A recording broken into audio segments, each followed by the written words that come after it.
Yo, it's your boy Ryan, Northwest Sports Fanatics. Back at you with a new video. Today is Sunday, November 2nd, 2025, with your boy Ryan and the Northwest Sports Fanatics. Make sure you guys subscribe to the channel.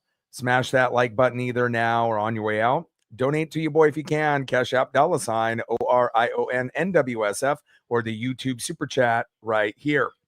We got the Seattle Seahawks versus the Washington Commanders. Kickoff is going to be here in roughly 4 to 5 minutes. So let's cue up the music, take a look at the thumb, and let's get settled in for some Sunday night football. Happy Sunday, everyone.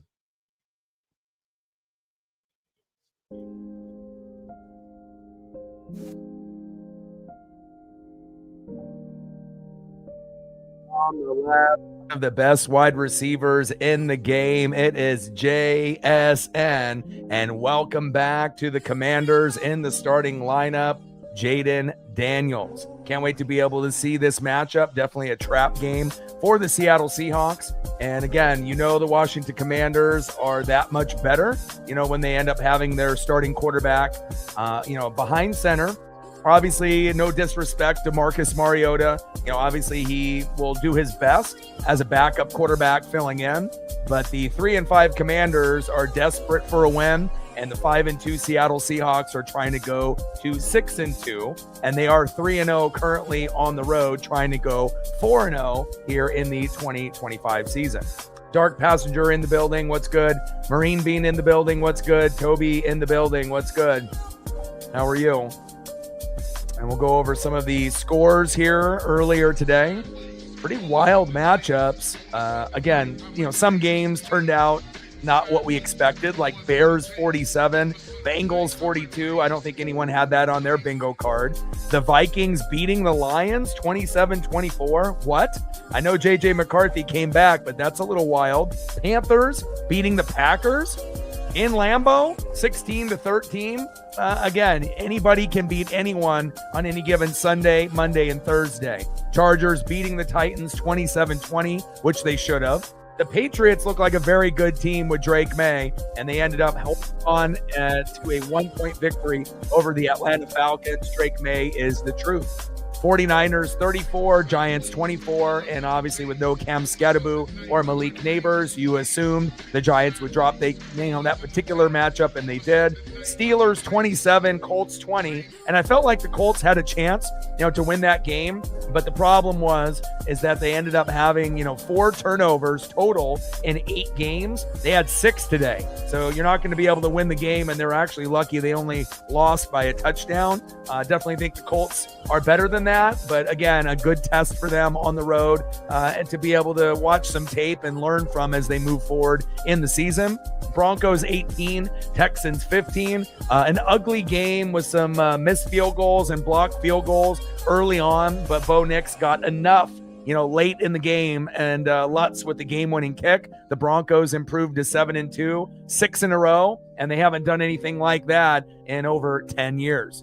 Jaguars 30, Raiders 29 in OT. Duval, I know Toby's happy about that.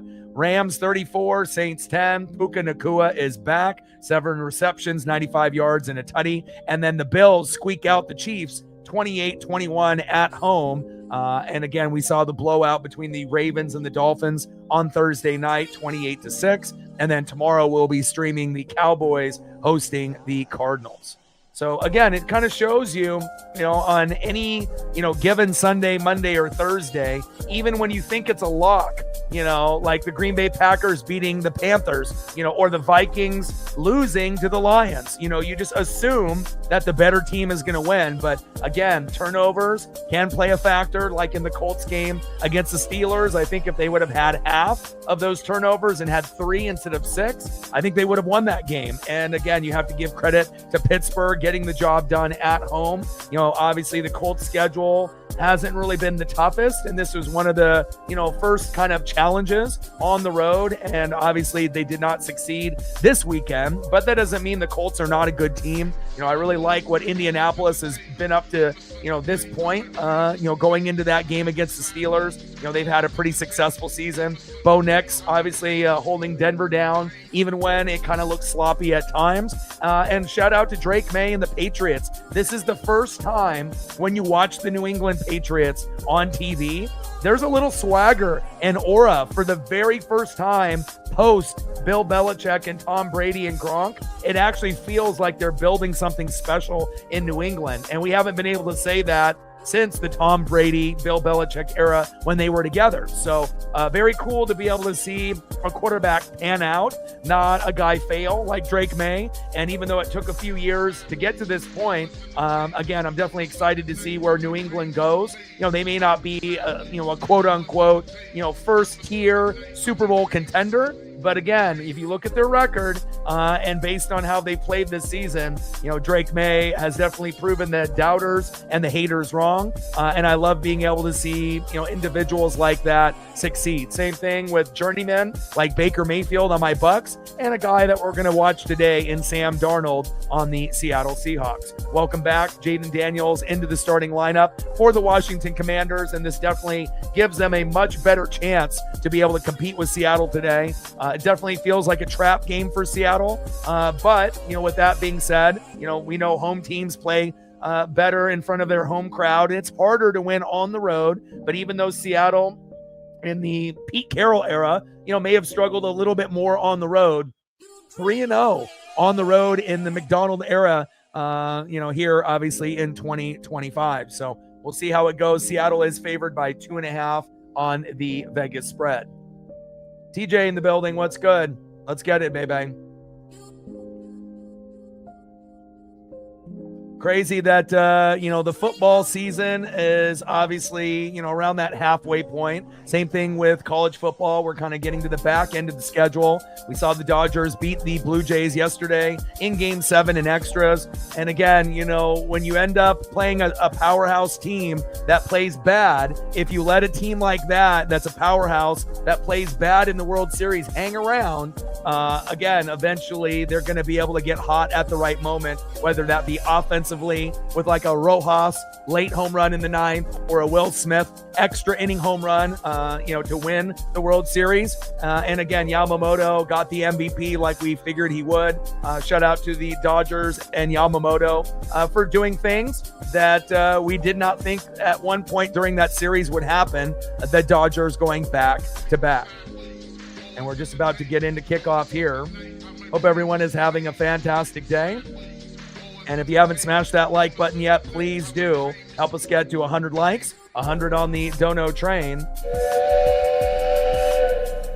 and 5 to 15 subs. Megan, big Hawk fan, is getting us going. Appreciate you. No worries there. And kickoff here to Washington.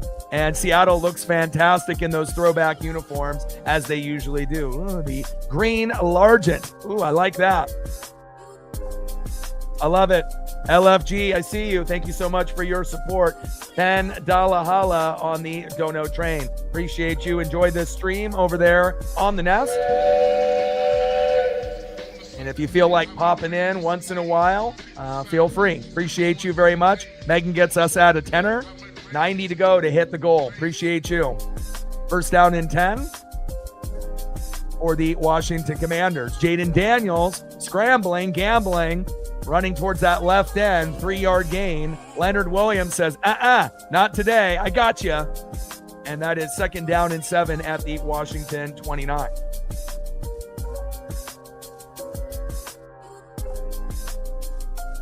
All right, sounds good. Enjoy it over there on the Nest. And I'll be rooting for you guys to get the dub here today. Love the uniforms. And again, nice to be able to see the Giants with their late 80s, early 90s throwback unis. Even though they lost to the Niners, it was cool to be able to see that old school Lawrence Taylor uni from years back. And Daniels scramble and gambles again. Another 3-yard rush. Not sure if that was in the bingo card as well to start it off. Nwosu with the coverage and tackle. Third down and 4 at the Washington 32.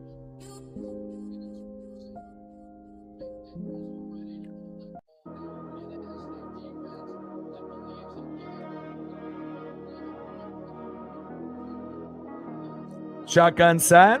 Daniels, open, 9-yard gain. First down, Washington. Good protection up front, and definitely finds and leads.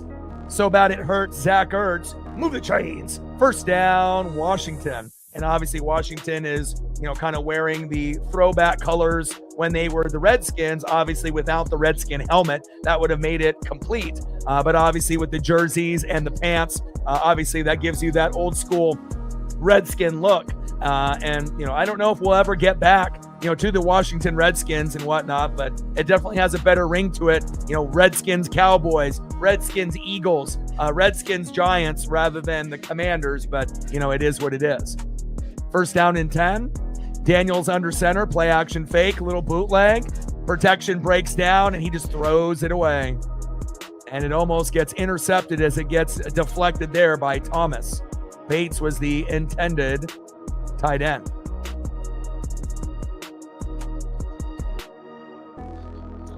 No, he lives in Oregon here with me, but, we don't live super close. We're about 45 minutes away, but we did message each other, afterwards. And, my dad's a pretty classy guy. The first thing that he said, the Blue Jays got a really good team, so he's not a type of guy to rub it in or talk shit. He's really going to be giving kudos to the other team. And I think every Dodger fan realizes that they got incredibly lucky. Yeah, they had Yamamoto. Ohtani blew the game early with that 3-run blast by Bichette. But if they didn't have Yamamoto, there is no World Series. He single-handedly won the World Series for them, for quite a few of those games. And obviously it was a team effort. They needed Rojas to homer. They needed key guys to come up big in big moments, and especially Will Smith and extras. But again, like I mentioned, in that broadcast last night, if the game goes into extras, the Dodgers were going to win, and they did, and again, you could feel the momentum shift, as soon as they brought Rojas in game 6, and it makes you kind of wonder if they would have replaced Rojas and Pajes in the lineup earlier, maybe the Dodgers would have won in 6 rather than, going into extra innings in 7, but at the end of the day, they got the job done. And the Blue Jays had a fantastic year as well. Second down and 25 after the illegal blindside block. Shotgun set. Pressure up the middle. Daniels is having to run for his life. And a 4-yard gain as he scampers out of bounds. Manowari there in the coverage. Third down and 21 at the Washington 30.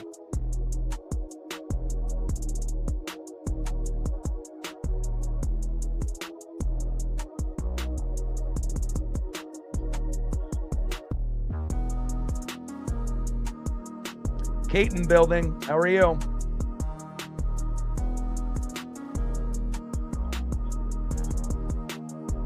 Third down and 21 at the Washington 30. Shotgun pass. Shotgun set. Daniels. Pressure up the middle. Wide open. And a little check down there to so bad it hurt Zach Ertz for roughly 8 yards. Witherspoon with the coverage. Fourth down and 13 at the Washington 38. And Seattle with the big stop there on Jaden Daniels. And again, haven't really been able to get too many guys in their regular routes. A couple checkdowns, to Ertz, and a couple run for your life scrambles for Daniels for 3 or 4 yards. That's not going to get the job done. Great defense by the Hawks on the road. Impressive, just like their jerseys, helmets, and pants that they're wearing today. I love the throwback look for Seattle. And Washington punts. And fair caught around the 10-yard line there by Horton. And I can't wait to see what Sam Darnold has cooking here for Seattle. Again, let's go over some of the scores here real quick. So we knew Ravens blew out the Dolphins when we did that Thursday night stream. Luckily, this weekend we had better games. The game of the weekend, Bears 47, Bengals 42. I don't think anyone saw that coming. Again, Vikings 27, Lions 24. What? I get it. JJ McCarthy was back, but the Lions should not lose to the Vikings. But when you play a divisional opponent, anything can happen. Panthers 16, Packers 13. Now, I know the Packers were wearing those old school unis that had the helmet that looked like leather, but that wasn't going to get them the victory. Panthers win on the road with the late field goal, 16-13. Make it make sense. Chargers 27, Titans 20. That's not surprising. Patriots 24, Falcons 23. The Patriots improved to 7-2. They're legit. They are the real deal, Holyfield. Niners 34, Giants 24. Giants with their throwback unis looking nice out there. Steelers 27, Colts 20. 6 turnovers by the Colts when they had 4 in the first 8 games. That's not going to get it done, but I still think the Colts and Daniel Jones are a good team. Broncos 18, Texans 15. Bo Nix is the truth. Jags 30, Raiders 29 in OT. A big win there for Trevor Lawrence and the Jags. Duval, Rams 34, Saints 10 in a blowout that no one really thought anything other than that. And then the Bills beating the Chiefs 28-21 in kind of a back and forth slugfest. But Josh Allen finding the victory at the end, even though they didn't score any points in the fourth quarter. And then tomorrow we got the Cowboys hosting the Cardinals on Monday night, and we'll be doing that tomorrow.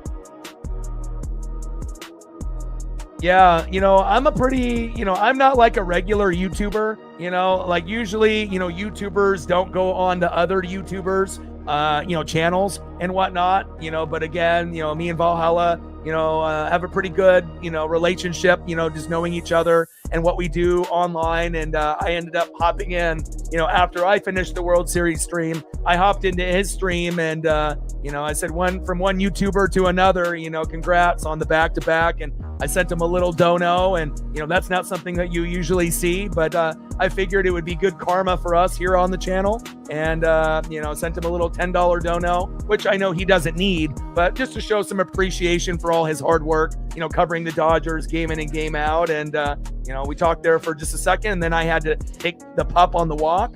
And congratulations to Valhalla and the Dodgers for going back-to-back. First down and 10 here at the 10. Kenneth Walker running to that right side, 6-yard gain. Reeves with the coverage. Second down and 4 at the Seattle 16. And a good lead block there for Seattle.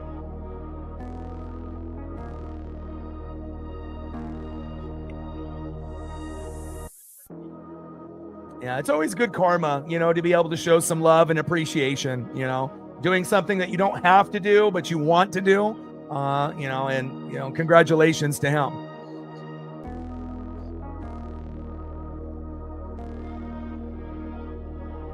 Second down and 4, Darnold shotgun set, and a nice pass right there, right over the middle.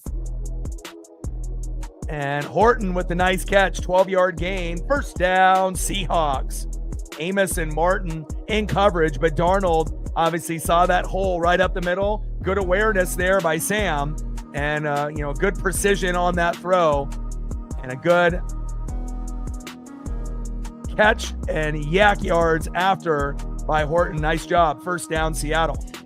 And then JSN with a little sweep, bouncing it to the outside.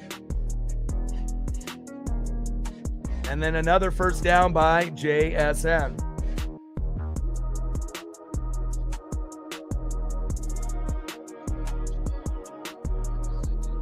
And we already knew JSN had that potential, of being the real deal. Even with DK and Lockett on the team last year, you could kind of feel that he was ready to be the number 1 on the team. And he definitely has taken that role with open arms and has played like a top 2, top 3 wide receiver this year. Obviously, having a quarterback that can get him the ball helps that cause as well. Darnold, play action fake, bootleg, throwing to the sideline.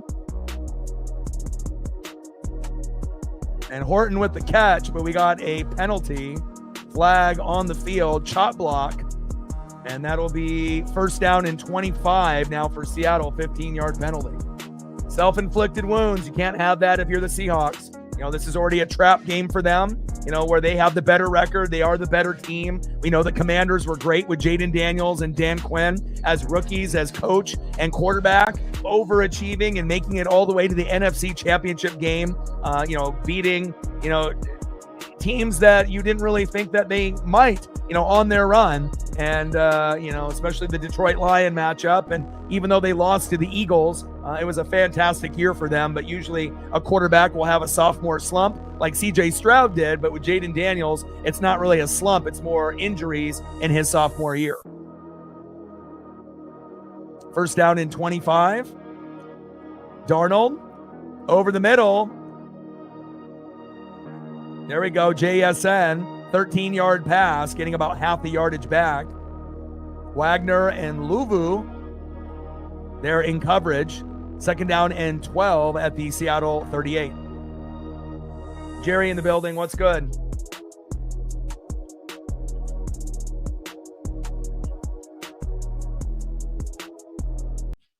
Solid matchup here on Sunday Night Football.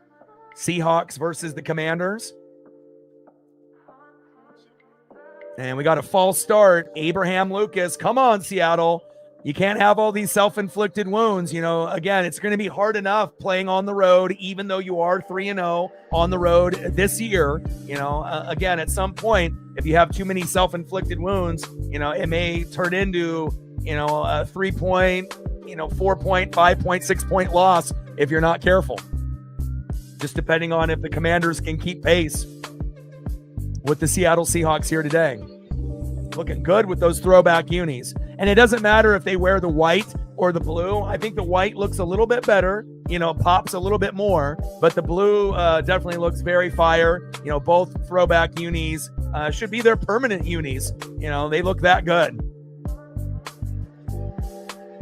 And Darnold, short pass to JSN, 14 yards. Reeves and Luvu in coverage again, and that puts them close into manageable 3rd down and 3. And again, the middle of the field is open with that soft zone. And again, if you're not going to be playing man, you're going to play zone, Darnold will pick you apart. And he has so far here early. We'll see if we get some adjustments by Dan Quinn, going from man to zone, zone to man. But right now with this zone, they're ripping it apart. And the middle part of that field is wide open.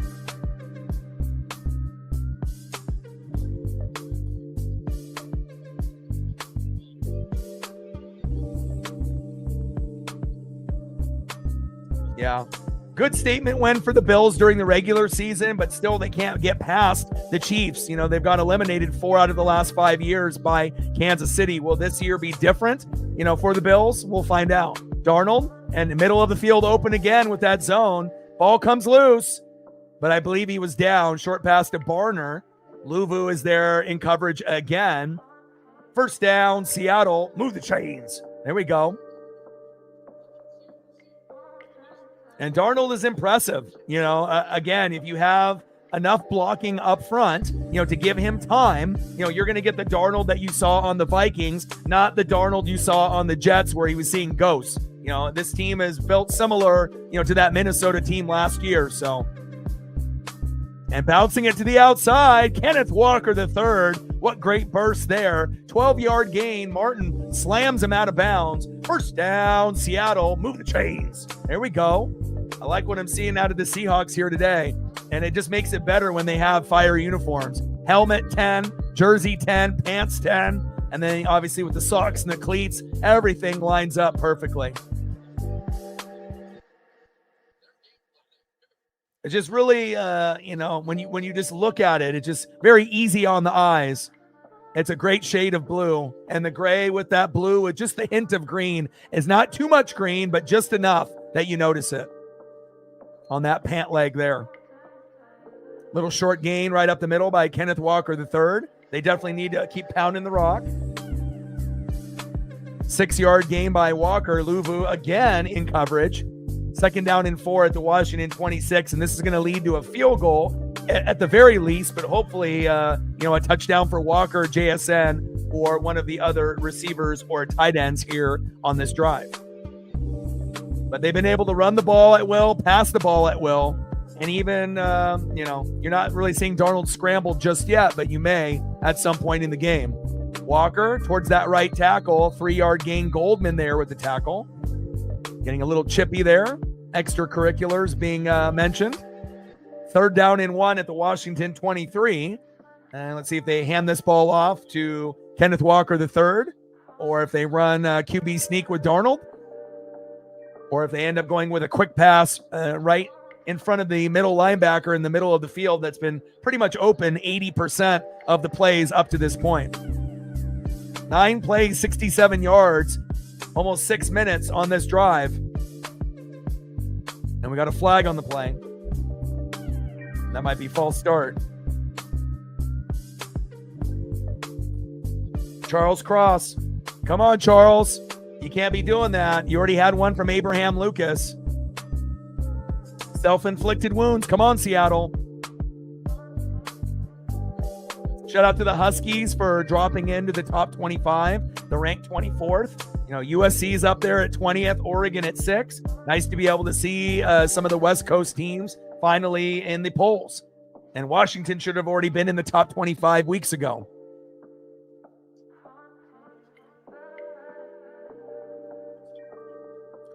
Third down and 5, but definitely manageable here. And Darnold to Walker, short right. There we go, baby. First down, Seattle. Beautiful. As he trips over himself and ends up getting a few more yards, and that turns into a 14-yard gain, and you're down to the Washington 13. This is a very impressive drive here by Sam Darnold and the Hawks. You look good, you feel good, you play good. Not to say if they were wearing their regular unis, they wouldn't do this, but again, anytime you end up wearing throwbacks that look that good, it definitely gives a little extra motivation for the players to show out, on a Sunday night broadcast where everyone is watching.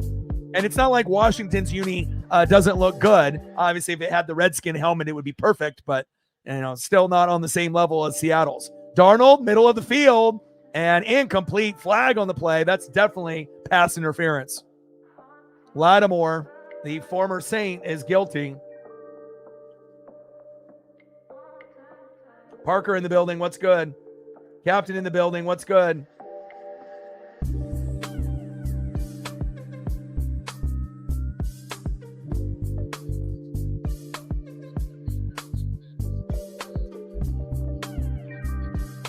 Man, I don't even know if you want to go Dave Craig. You can go Hasselbeck. You can go with anybody out there. He's looking very, very good.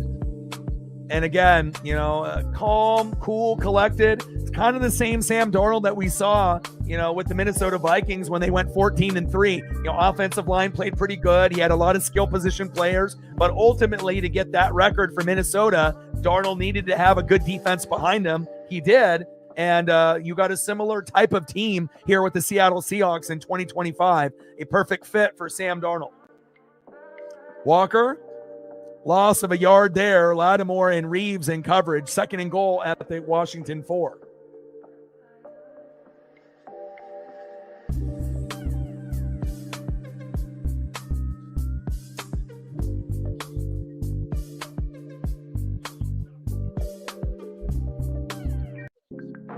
Shout out to my boy Brooks Beats with the best beats on YouTube. Like, sub, donate, comment, share. If you haven't smashed that like button yet, please do. Help us get to 100 likes, 100 on the Dono train. And 5 to 15 subs. Great drive here for Seattle, even with some self-inflicted wounds mixed in. They're still moving the football. Let's go Hawks. Play action fake, bootleg. He's open. Touchdown, Seattle. But there's a flag on the play. What are we going to get here? I assume it's on Washington. Yep. Pass interference. I think Lattimore again. There we go. I was on Amos. Amos was the guilty party there. And a beautiful touchdown from Darnold to Horton. And Horton has actually been pretty good, right? I don't think a lot of Seattle fans expected a whole lot, from Horton. JSN is going to be JSN. That Kenneth Walker III is going to be Kenneth Walker III as long as he doesn't get hurt. But Horton has been a very reliable piece. Good hands, good route runner, and he's a gamer. Extra point is up, right down the middle, and it is good. And even with those false starts and a few penalties, self-inflicting wounds, nothing big enough to stall the drive. They're playing a zone. It's soft in the middle. They're, exploiting, the linebackers there, which Sam should do. You're getting some decent runs with Kenneth Walker III, and then Horton coming up with the big touchdown and getting a couple pass interference penalties on Washington doesn't hurt as well. Great job by Seattle. Exactly what I thought I was going to see here today on the road. Great job there. Seahawks 7, Commanders 0. Awesome. Blue Jay in the building. What's good?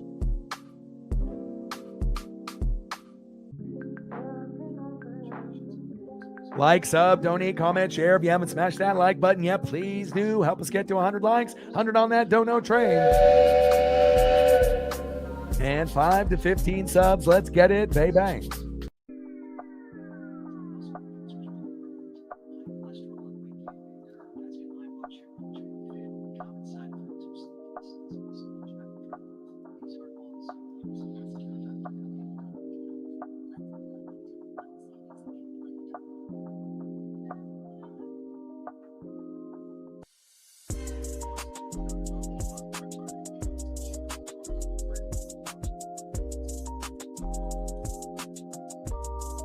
All right, we're at 31.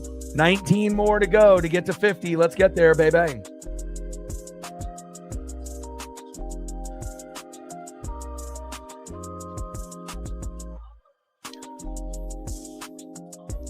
Oh, you're good, TJ. Seahawks. I got you, boy. I got you. You know, it's a good environment, you know, in Seattle, no matter what you go to. You know, if you go to a Seahawk game, a Kraken game, a Mariner game, you know, Seattle is a beautiful, beautiful city. And fans are passionate. And again, you know, definitely never a bad day when you go up to Seattle. That's facts.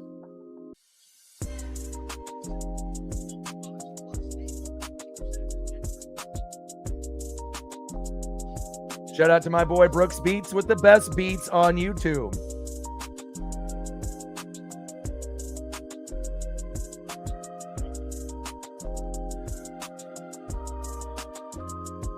Crazy that we're already into November, getting into the point where we get into my favorite holiday of the year, Thanksgiving. Family, food, friends, football, all the F's. I love it. And we will be working on Thanksgiving and Christmas like we do every year. Usually there's not very many days that I take off, and we'll be mixing in a little bit of NBA, you know, NHL, WWE, obviously NASCAR. You know, the Cup Series ended earlier today. Denny Hamlin should have won the championship, but then William Byron had a flat tire with like 2 laps to go, 3 laps to go. And then Kyle Larson ended up winning the championship, and he is a 2-time winner. Heartbreaking for Denny because his dad is ill. And, you know, with the amount of wins that he has, like 60, you know, it's like the most wins out of a driver that hasn't won the championship. I feel bad for him, but, you know, hopefully next year will be better for Denny. First down and 10.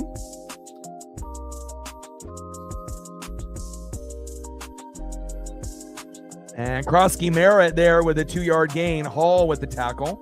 Second down and 8 at the Washington 22.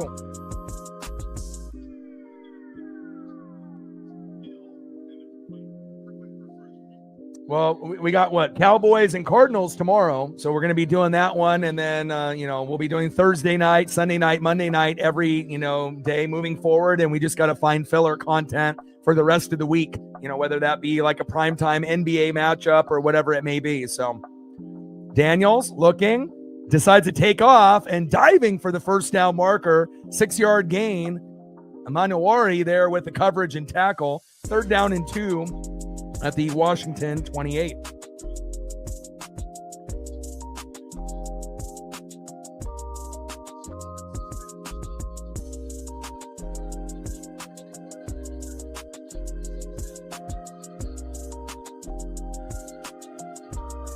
I mean, obviously, if I could do baseball, you know, pretty much every day throughout the year, but, you know, it does last, you know, a pretty long time, you know, from March potentially all the way to November. So if you get that far, and hopefully the Mariners will next year. And a throw towards that sideline, but I think you're going to get defensive holding here. You got a flag on the play. And I think that's going to be on a Manaware. And they drafted him, you know, kind of having that same type of vibe of some of the Legion of Boom original members.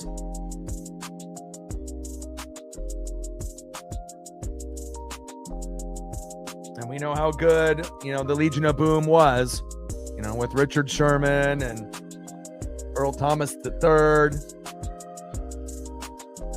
Cam Chancellor, the whole Legion of Boom. Krosky Merritt towards that left guard for 4 yards.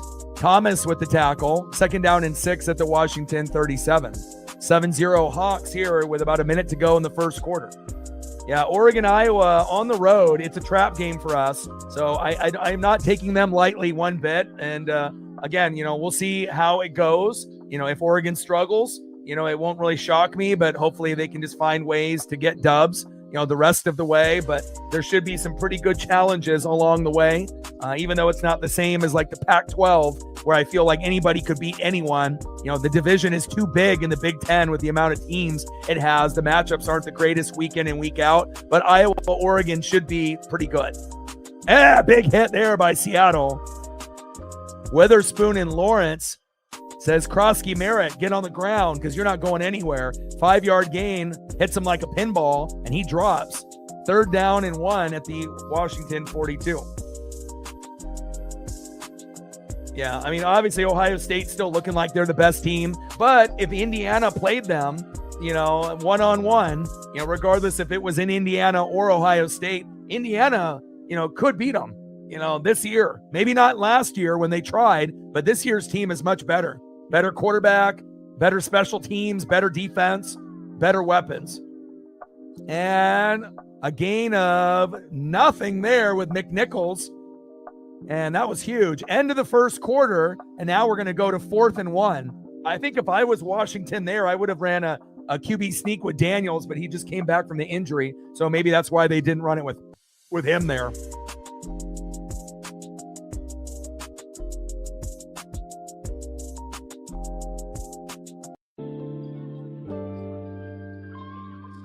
Great defense by the Hawks. And if you're just tuning in, long drive by Seattle, 12 plays, 90 yards. I don't think I've seen drives like that. Maybe when they had beast mode and like Hasselbeck way back in the day. 12 plays, 90 yards, 807.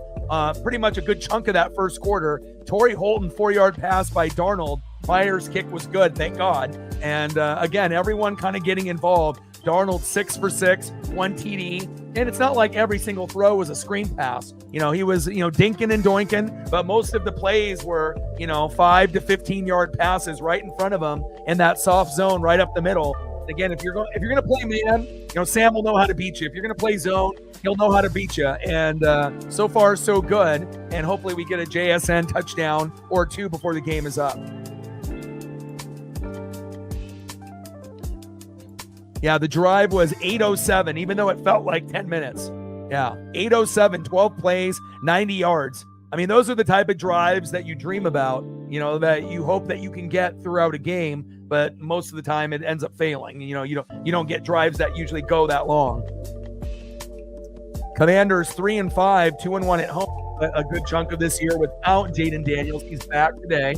But with that being said, Seattle still is the better team. Yes, they're on the road, but again, they don't really struggle on the road as much as they did in the Pete Carroll era. They are 3-0 with Mike as head coach, on the road this season. And we'll see if that will continue to 4-0 on the road. And that's a big accomplishment for Seattle. We know back in the Pete Carroll era, it's like at home, you're good to go. Those fans are going to will you to a victory. But when Seattle would go on the road in that Pete Carroll era, not necessarily in the Legion of Boom, but kind of towards the end with like Russ getting old and, things are starting to kind of slow down. You go on the road and you just feel like, oh man, I don't know if they can get it done, and a lot of times you would have very underwhelming performances, even in games against teams that you should beat.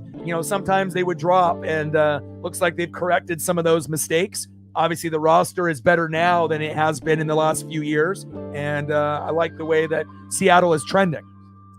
4th and inches. Now let's see. I would assume Washington will go for it.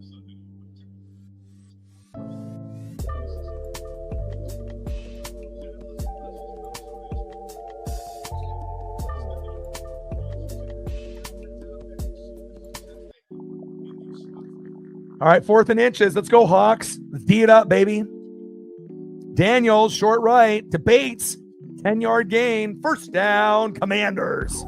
And they were probably baiting, thinking, oh, for sure they're going to run. And they decide to run the play-action bootleg, maybe the only play that would have gotten a 1st down. And that's the one that they run. Now, if that was Marcus Mariota, that probably would have been a sack lunch right there.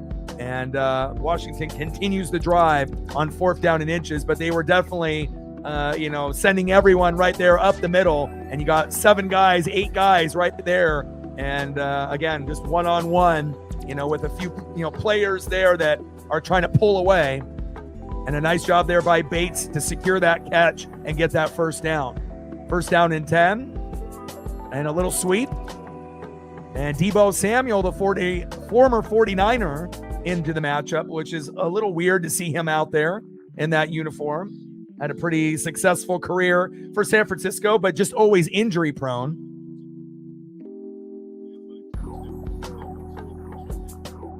Job is down.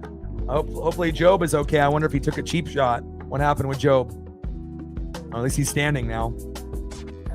8-yard pass from Daniels to Samuel, and Thomas and Okada in there, and Job is the injured Hawk here. Hopefully Josh is okay. Let's see what Josh does here. Oh gosh, golly, his own teammate knocked him out.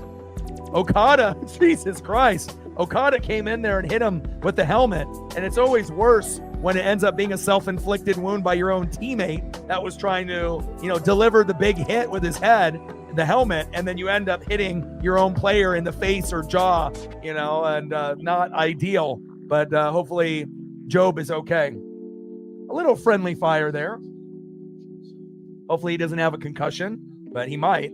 I mean, especially if you end up getting hit on the crown, in the face, in the cheek, the jaw, if you can get inside underneath, obviously the chin strap, that looked a little violent there. Hopefully he'll be all right. 2nd down and 1, and Krosky Merritt for a loss of a yard. Good defense there by the Hawks. Loss of 1. 3rd down and 2 in the Seattle 40. Yeah, the bots are always going to be, rampant and annoying, no matter what I do. Baseball, basketball, football, hockey, wrestling, NASCAR, they will always show up, unfortunately.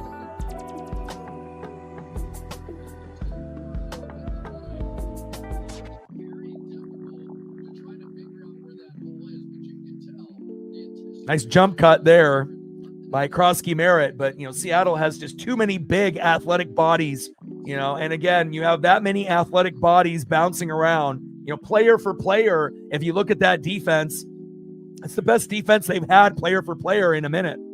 Shotgun set on 3rd down and 2. Pressure coming, flag comes out. That's got to be a hold. And then Daniels slides, baseball style, feet first. And that should be a face mask on Washington, I believe.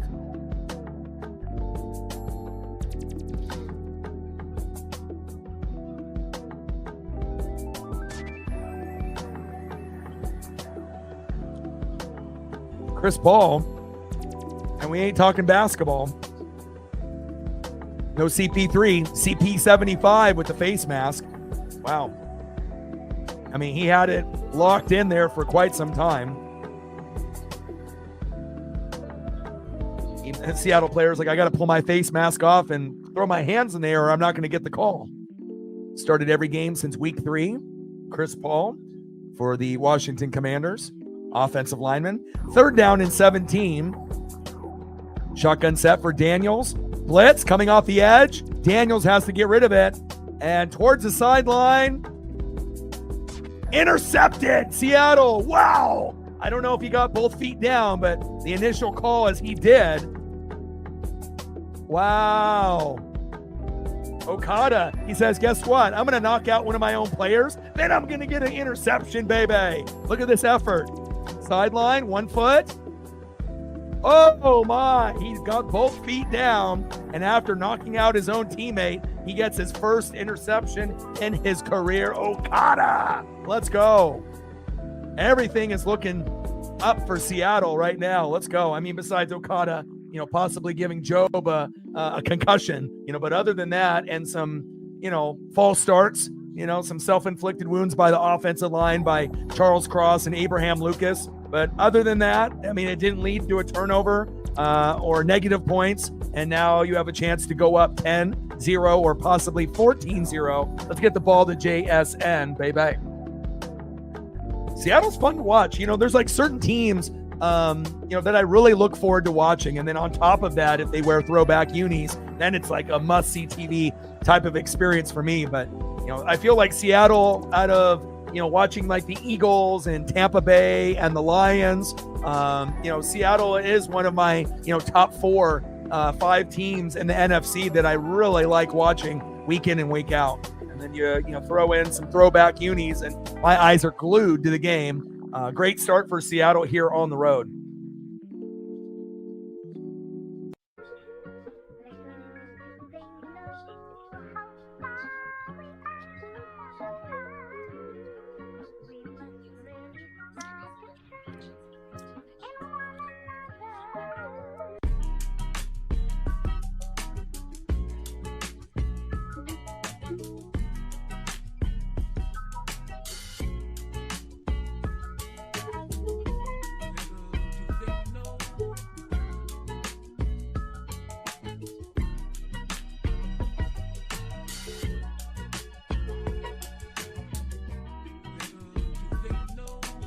Hopefully the Cardinals will give a little bit of a fight to the Cowboys tomorrow, and then we'll look on the schedule to see what we got going on for Tuesday and Wednesday. We'll do Thursday night football, and then I believe Friday we'll probably do the USC game just for college football, just to have something else, on the channel. So, we'll see on Tuesday and Wednesday if we do the NBA or the NHL or if I take a day off. But, I would like to be able to keep working almost every day if I can. I like keeping busy, but we'll see what kind of matchups we have, on the NBA side, with the Blazers and just other good matchups. We'll probably go that particular route.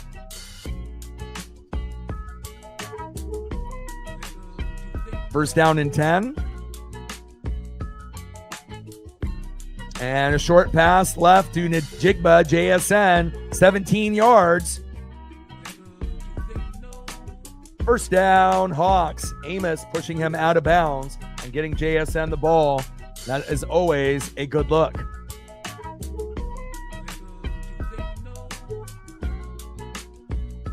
Yeah, Blazers and the Kraken, are looking like potential playoff teams, which is kind of exciting. When going into the year, you don't really have any expectations. You just hope that they do well. And they both look pretty good this season. Blazers even more so than the Kraken as of late. Obviously dropped that game to the Rangers, but they still look good. And it looks like Thiago Splitta, might be the new head coach moving forward. He looks like he's got a really good chemistry with all of our guys. And, I'm down for that. Charbonnet into the game. No gain. Goldman with the tackle. Second down and 10 at the Washington 43. Sarah in the building. What's good? So I ended up watching a majority of your game. The only reason you guys dropped that game is the turnovers. If you guys would have had, you had only 4 turnovers in the first 8 games total. And that's why you were able to, get to like a 7-1 record. But today you had 6 turnovers, more than you've had all season and, throughout all those other games. And again, when you have that many, you're not going to win. Honestly, to only lose by 7 with 6 turnovers is wild. You could have lost by 20 or more. So that shows, how good the team is. Even with 6 turnovers, you barely lost. So I still think the Colts are a very good team. Just kind of a tough one there with the turnovers. They'll learn from it. And then obviously we know, with the Broncos and Bo Nix, that game was ugly. They squeaked it out. And Drake May, obviously another quarterback on the up and up. Patriots look very good, and that's who the Buccaneers play next. Can't wait to see, how we match up. We got the Patriots, the Bills, and the Rams. That's going to be a real tough test for the Buccaneers, and I'm ready for it. Charbonnet up the middle, running over a commander or two. And I think the player he ran over might have gotten hurt there. Martin is on the ground. Might have gotten his arm pinched in there. Let's look at this again. Charbonnet. Good blocking up front there by Cross and company. And Charbonnet says, if you're going to put your head down, hey, guess what? I will too. And it looks like Charbonnet ended up laying the wood there. 9-yard run by Charbonnet. And Martin, who was in there for the tackle, is the injured party. Kind of got him on the back of the neck there. Yeah, and again, even though you lost, you got to be really happy being 7-2. I mean, look at the rest of the teams in the NFL. And look what happened today, right? The Panthers beat the Packers. The Vikings beat the Lions. So again, like, you never know, how things are going to play out. And if it's going to be wild, like that, there's always going to be other opportunities that you're going to be able to make up for that loss against Pittsburgh. So, and honestly, if you guys would have had 3 turnovers instead of 6, you would have won. It was just the amount that you had. And obviously Daniel Jones finally had, his first kind of subpar game of the season, and you knew it was going to happen at some point or another, most likely on the road. But I will say this, when I did watch them on the first drive, when they ended up putting up points, they looked so smooth out there. Like Daniel Jones, looks like a Pro Bowl quarterback. He is so in touch with Alec Pierce and Michael Pittman Jr. Like, the throws that he's making are not just Daniel Jones throws. They're like Josh Allen, Patrick Mahomes type of throws. I was so impressed on some of the routes and where the ball placement was. He wouldn't have been able to make that throw, you would have thought, on the Giants, or at Duke, but in this Indianapolis Colts offense with Steichen, I was very impressed. And yeah, they didn't end up winning the game, but based on what I saw, besides the turnovers, there was a lot to like. And I've obviously, kept tabs, obviously, since you're a fan of that team. And I always like to keep tabs of, friends' teams to kind of see how they do and, see how they're progressing throughout the season. And, Daniel Jones, Bo Nix, Drake May, all 3 of those guys are the truth. And it's nice to be able to see, new players, be able to kind of showcase what they can do, whether it be on a new team or someone just coming into the league like Bo Nix.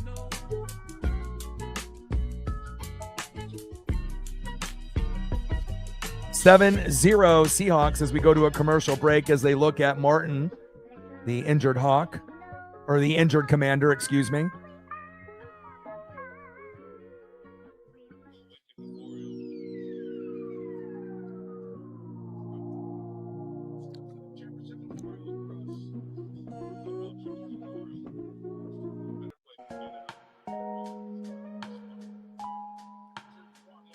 And Quan Martin finally gets up and makes his way off the field.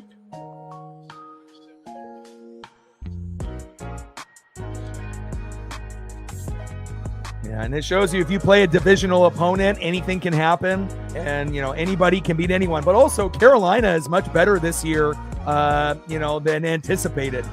They're the second best team in the South. They're better than Atlanta, and the Saints are the worst. So, Carolina has leapfrog 2 teams. They were in the dead last position, 4th, and now they're 2nd. And they're not even on the same stratosphere as Tampa, but they're a hell of a lot better, than they have been the last few years. Good for them. And winning on the road in Green Bay is not easy. And maybe it was those fake leather helmets that they ended up wearing. I mean, we've seen some questionable uniforms, from the Steelers and the Packers, wearing those old school unis. And, they're definitely not sexy like the Hawk uniforms here today. If you're wearing the Kelly Greens or the throwback white Tampa uniforms, there's certain ones that are just universally loved, but you get some of those kind of oddball, kind of ugly ones, and sometimes you don't get your best performance wearing an ugly uniform, because that's Green Bay. Yeah, that Bears Bengals was fucking insanity. No one expected that. Not one person on planet Earth, not even anybody on that fan base. That's what makes the NFL exciting. 3rd down and 8 at the Washington 25. And let's see if the middle of the field will be open. Looks like Washington is showing blitz. They send 4. Darnold going long, going deep. He's got a man. Touchdown, Hawks. Oh my. Horton again. Whoa. Man, Horton is special. Let's go, baby. And that shows you Sam Darnold. That looked like a very similar throw that I saw him make to Jordan Addison last year. And again, you might have, Jay Jetta and Hawkinson and Addison, over there, right? But you got Horton and you got JSN, Walker, and a few others. Beautiful route, beautiful catch, and you couldn't have scripted it any better there. Beautiful job by Seattle. And again, you look good, you feel good, you play good. And Horton's already got 2 tutties, baby. Let's go. Extra point for Myers is up. right down the middle, and it is good, baby. I mean, the only thing better, it would be JSN. Like if you had him in fantasy, obviously you're still a little concerned, but it's a pretty good possibility JSN will get one in the second half, if not, here before halftime, but we only got 8:52 left, so you have to assume Kenneth Walker III will have a good chance to get one, on the ground in the second half, as they try to bleed the clock. And hopefully JSN can get in at least once or twice off a running play or a passing play, like a jet sweep or some kind of slant or, some deep post route. 15-yard touchdown pass from Darnold to Horton. And I'm loving what I see from Torrey, baby.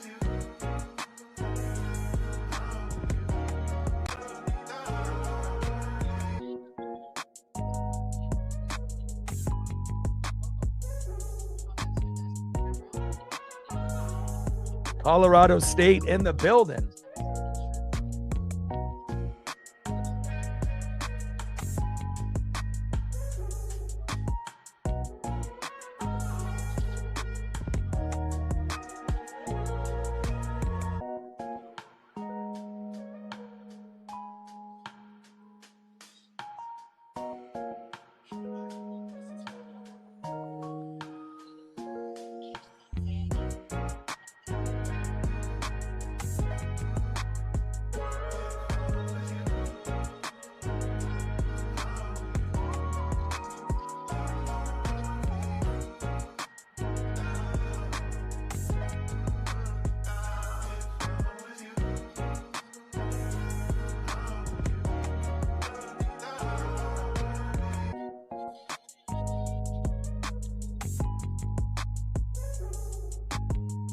And that's why the NFL is special, because, there's so many colleges and there's so many teams. You just never know where you might end up finding a hidden gem from Colorado State that ends up scoring 2 tutties on Sunday Night Football against the Commanders. When you have a top 2, top 3 receiver on the other side in JSN, that is awesome. And Torrey can, return punts for touchdowns and other things as well. So a very diverse athlete that they have here with Torrey Horton. And pretty much that gives you kind of like a younger version of a Tyler Lockett. And that's why they, were able to move on, from Lockett and DK. JSN ends up being the DK as the one, and then Horton ends up being kind of the Lockett type of role. And again, you're getting the same type of production Lockett as well, which is awesome.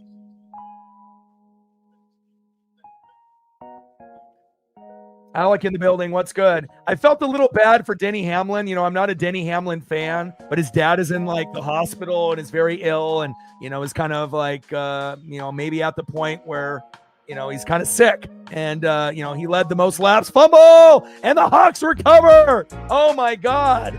But then you had the caution with the Byron flat with 2 laps to go. And then, Larson was able to secure another championship. So shows you it's not over until it's over.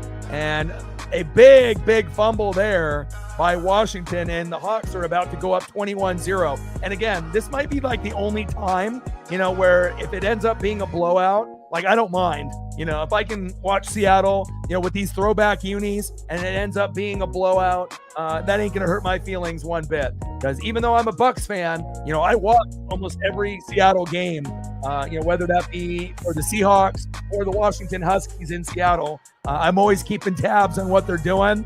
And special teams, defense, offense, Seattle looks very good. And again, you would assume at some point the Niners will start scaling back, even though they beat the Giants this weekend. And it should come down to a 2-team race between them and the Rams for the NFC West crown. But Seattle definitely has a good chance of winning the division this year, with the team that they have. Darnold, nice pass. Touchdown, Hawks. Wow. And just like that, threading the needle. And that's what you do, right? You don't even wait. Elijah Arroyo, he threads the needle 26 yards. And again, the Commanders, you had 2 defenders right there, and it didn't even matter. Beautiful. I mean, coming from a guy that's got Baker Mayfield, respect, and again, to be able to thread the needle, look at this right here. He's got a good jump.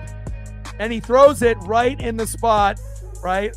Only the spot where the receiver can get it. And obviously JSN on the other side just broke the ankles, of the defender there, Lattimore, and that would have been a touchdown for JSN as well. So I guess JSN's just going to have to wait his turn.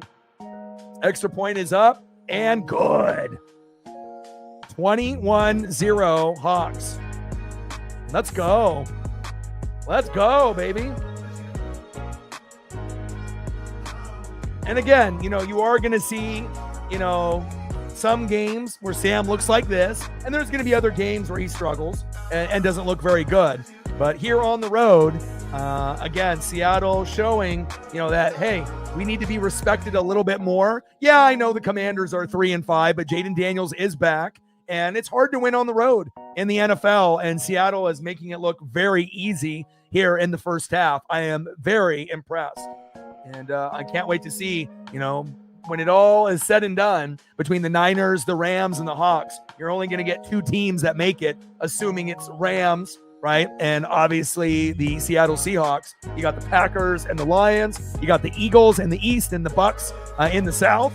And, if Green Bay keeps playing wishy-washy football, a team like the Niners or Carolina or the Dallas Cowboys might be able to get a spot, if Green Bay keeps losing to teams like Carolina. A little bit suspect there this season.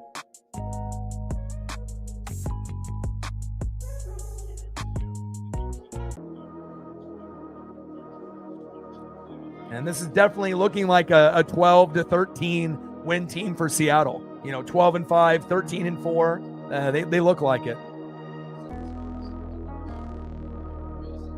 Let them know, Jerry. Like, sub, donate, comment, share. If you haven't smashed that like button yet, please do. Help us get to 100 likes, 100 on that dono train. And 5 to 15 subs, bang. Shotgun set for Daniels. 3 wide receiver set. And pass incomplete to Bates. And that gets deflected, incomplete. And again, if Washington abandons the run, if they abandon the run, it's going to even get worse than what it is right now. And again, obviously, looking at the options that they have at running back and have the injuries, it's not ideal, with some of the guys that they have on the roster.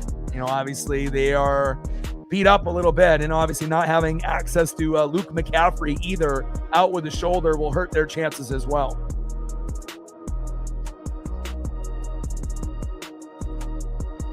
Handoff up the middle, and they need someone better than Ja'Cory Croskey Merritt. That can't be your RB1 or at the moment.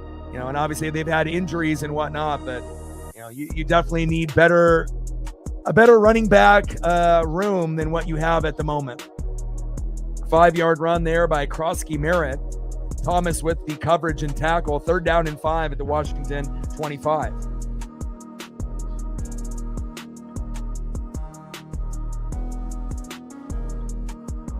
I love it when Pacific Northwest teams make a statement. We always get disrespected all the time, so it's always great to see them get the kudos. Daniels, throw to the sideline, good tackle. And again, when you end up seeing Seattle, they had some issues, obviously with Reek Woolen, with holding and pass interference and getting burnt in coverage and whatnot. But again, you've seen the physicality and the tackling ability out of Seattle. And, it looks like they have fixed some of the issues that they were having earlier in the year.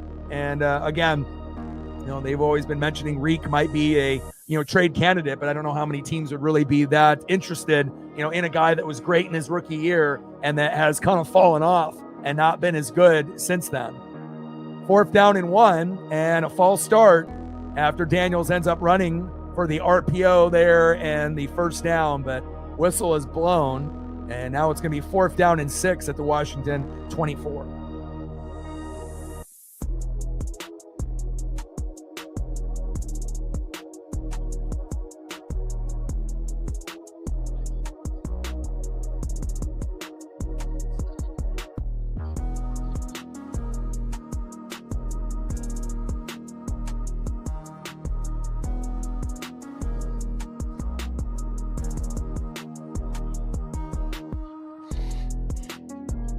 Yeah, I can't believe the Cougs lost to the Beavers. That was crazy. 10-7. And now Washington forced to punt. 63 yards and downed. KO. First down and 10 at the Seattle 13. And let's see if Seattle can come up with another drive. And, if you want to put an exclamation point on the Commanders, let me get a JSN touchdown before halftime. I mean, obviously, Kenneth Walker III could be an option as well. But, I mean, if everyone else is scoring up to this point, give me some JSN, not only for his top 3 wide receiver ability this year, but for everyone that's got him in fantasy. Let's get some points going.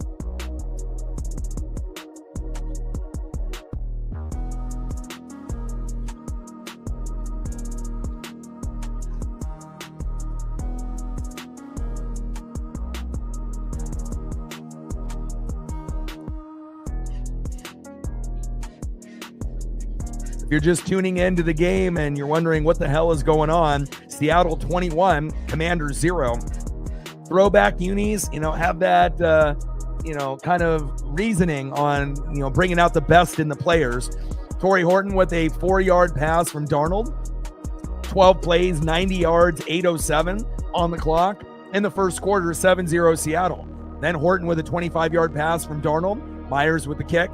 Up and good. 7 plays, 60 yards, 3:57 drive, 14-0 Seattle. Then you get a fumble by Washington. And what do? Right after a big fumble or interception, you typically go at them one play right to the end zone, to see if you can kind of, step on the gas and, try to just end it. And a smooth Sam Darnold 26-yard pass to Elijah Arroyo. Kick is up and good off one play, 5 seconds after the fumble on special teams by Washington. Unexcusable. And just like that, 21-0 Hawks.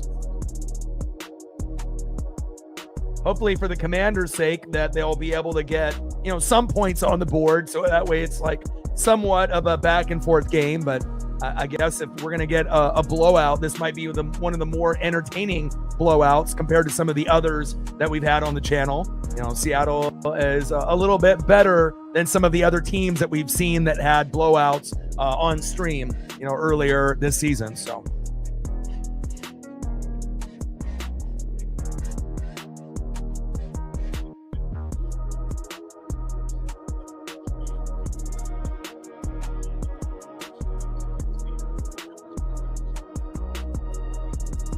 Yeah, it'll be interesting to see, as we get deeper into the schedule too, like even with, Tampa, going against the Patriots who are good this year, the Bills, and then the Rams. I mean, most people would go 0-3, in that situation. And I'm hoping, we can find a way to go 2-1 in those games. That's going to be, easier said than done. But, hopefully we can beat the Patriots and the Rams. And if we drop one to the Bills, so be it. But it's definitely going to be very competitive.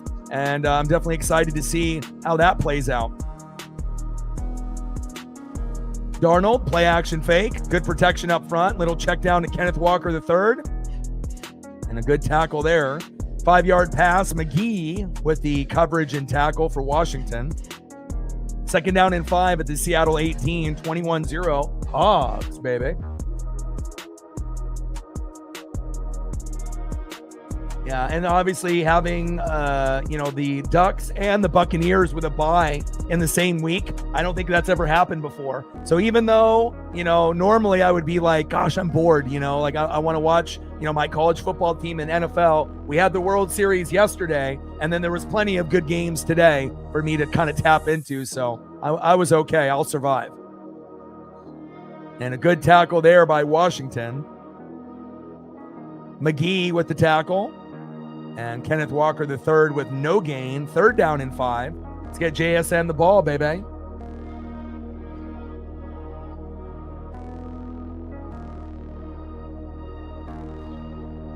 Yeah. I mean, I think Minnesota, beating Detroit was shocking, but J.J. McCarthy came back. And then obviously Carolina beating the Packers, it was a little shocking. And then obviously the Bears-Bengals game was shocking just because that game could have ended up being like, 13-10 and no one would have blinked an eye. To get them into the 40s was insane. Third down and 5, Darnold Pocket breaking down, keeping his eyes downfield. JSN avoiding one tackle and another. First down, Hawks. God, he is so slippery out there. And again, JSN, top 3 wide receiver in 2025. And again, you have to have a quarterback that can actually get you the ball, number one. And then once you get the ball, what are you going to do with it? And JSN, looking much better than a DK Metcalf or a Tyler Lockett, even from last year. Respect. Darnold, play action fake to Walker. Going downfield, wide open, broken tackle, down the sideline. He is at the 10, the 5, touchdown, Hawks. Wow.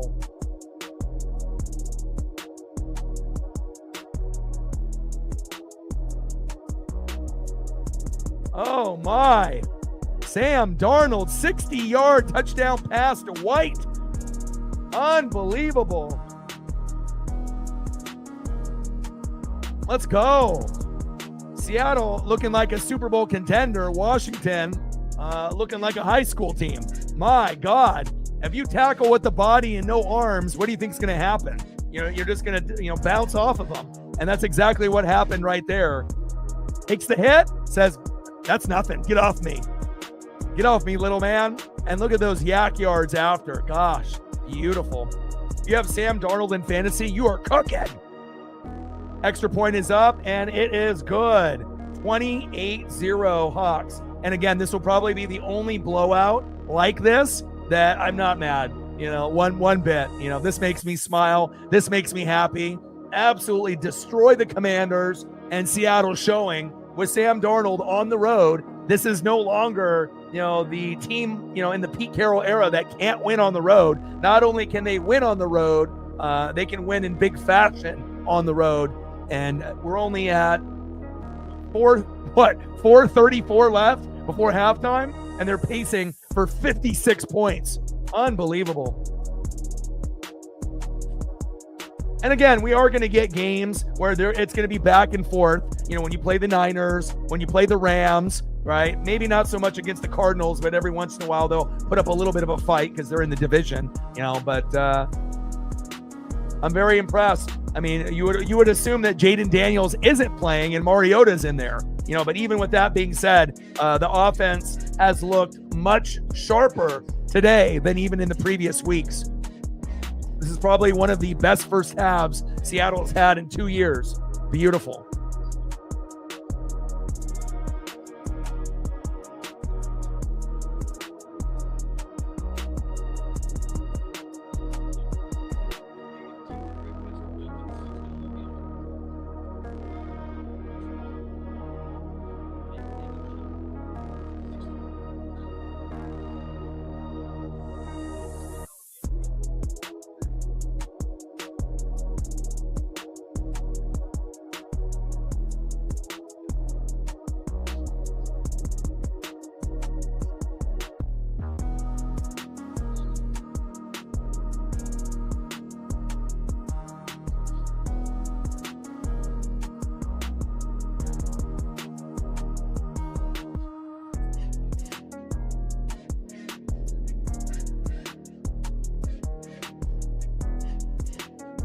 I mean, imagine if they switched from these uniforms to these uniforms, how many more wins you get every year. My goodness, Sam. 28-0 Hogs. Seahawks. Seahawks. All right, Sam, I see you.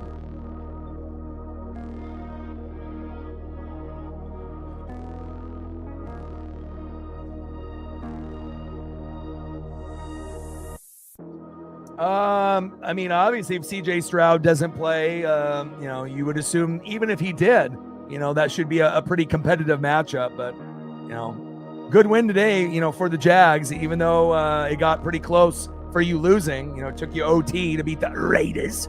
Should have been more of a, blowout on your part. But, a win is a win. And, we'll end up seeing how it all plays out.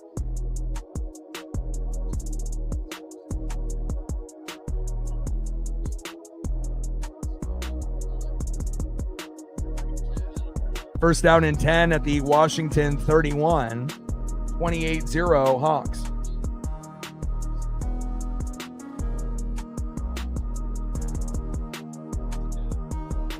Mariners, Kraken, Ducks, Blazers, Buccaneers.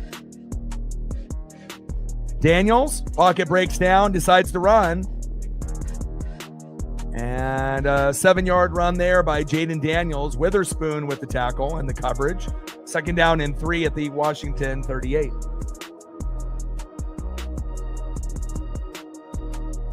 I've been a Bucs fan since 95. So, again, I'm a defensive-oriented fan, not a regular offensive-minded fan. So, if the Hawks or, the Niners or, one of those type of teams actually had guys that I could, kind of connect with, maybe if the Legion of Boom existed in the mid-90s, maybe I would have been a Hawk fan, but they didn't have anybody like that. And, I obviously had more of a connection to, guys like Derek Brooks, my favorite player, Warren Sapp, John Lynch, Rondé Barber, Mike Allstott. That's the reason why I'm a Buck fan, not a Hawk or a Niner or a Raider or a Charger or any other fan of any other team. So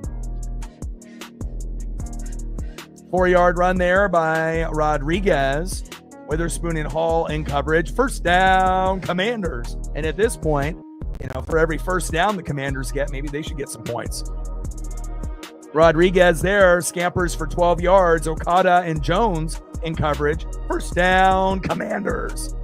Back-to-back 1st downs here for Washington, and that is a rarity.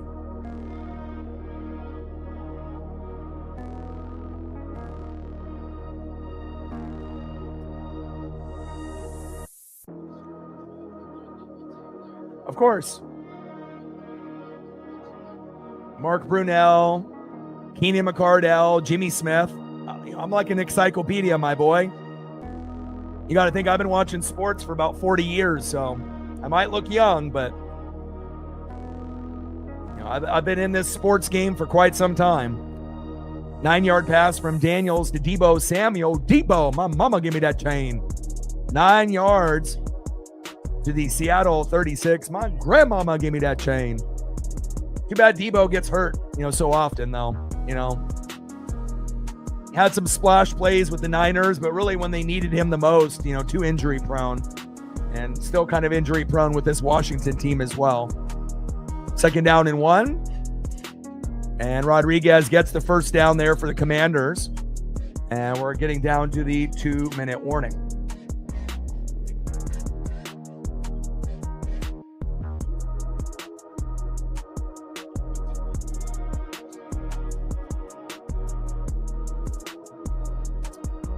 Commercial break now, 28-0 Seattle.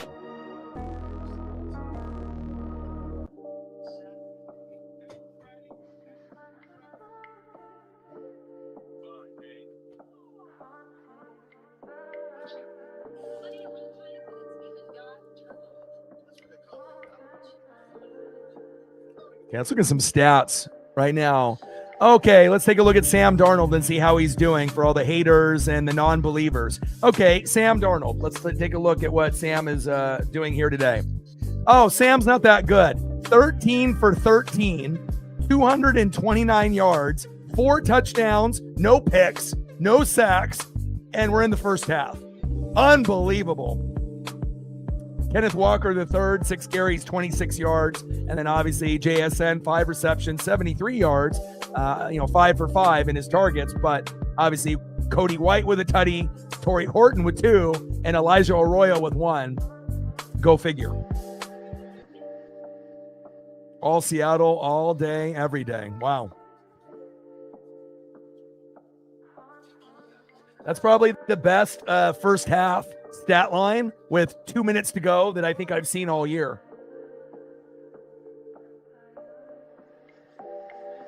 I mean, that's a perfect passer rating. I mean, Jesus Christ, 13 for 13, 229. And if that wasn't good enough for you, 4 tutties, not 2, not 3, but 4, and no picks. And he hasn't taken a sack lunch either. Incredible. And even though I'm more of a defensive-oriented type of fan, I can appreciate, explosion offense like this.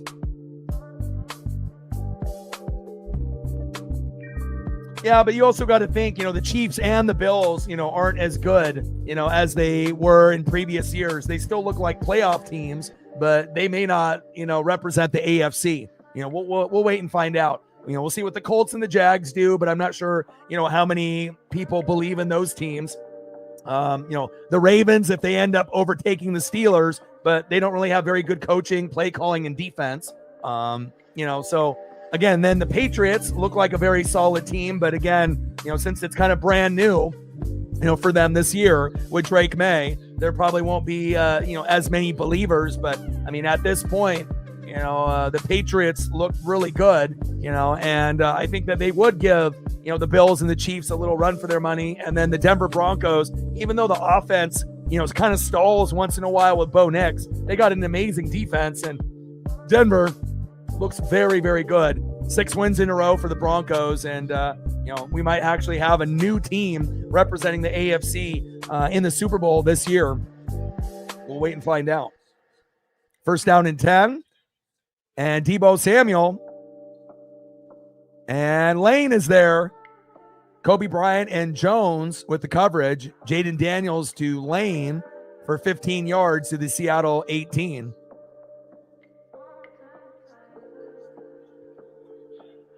Well, like I said, I'm a defensive fan. And, again, in the mid-90s, I didn't want to be a bandwagon Niner fan. I did enjoy Joe Montana and Jerry Rice, but I wasn't going to hop on the coattails of a team that won 5 Super Bowls, 4 in the 80s and 1 in the 90s, because I had a feeling that if I claimed them as my team, they would never win again, and they haven't. So I figured I would wait one more year in 95. Dion left to go to the Cowboys from the Niners, and, I figured Warren Sapp, Derek Brooks, John Lynch, that fits my personality, as well as Rondé Barber, Mike Allstott, and I can appreciate, the Huskies and the Hawks, even though they're not my teams, but I will always watch them, game in and game out every year. So, a lot of people that live in Oregon, are Hawk fans, or at least keep tabs on what's going on. And, I enjoy watching the Hawks and the Huskies. And I know that's not a normal thing, for someone that's not a Hawk fan or a Duck fan, that's watching the Huskies. But I just like teams in the Pacific Northwest, whether it be the Cougs or the Beavers or the Huskies. And I just like, rooting for the teams in Oregon and Washington. We usually kind of get the short end of the stick most of the time. So when the teams end up getting good, I definitely will be rooting for them. We got about a minute left here with a Hawk timeout.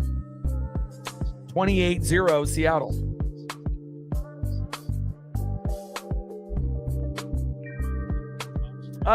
Biggest upset of the day, probably Carolina over Green Bay, and then the Vikings over the Lions. But Vikings beating the Lions, that's a divisional opponent, and J.J. McCarthy came back. But still a shocking loss. You would just assume the Lions would find a way to win. But again, that's why those divisional matchups are a little shaky. But I think Carolina beating the Packers, that would have been the biggest upset, in my opinion.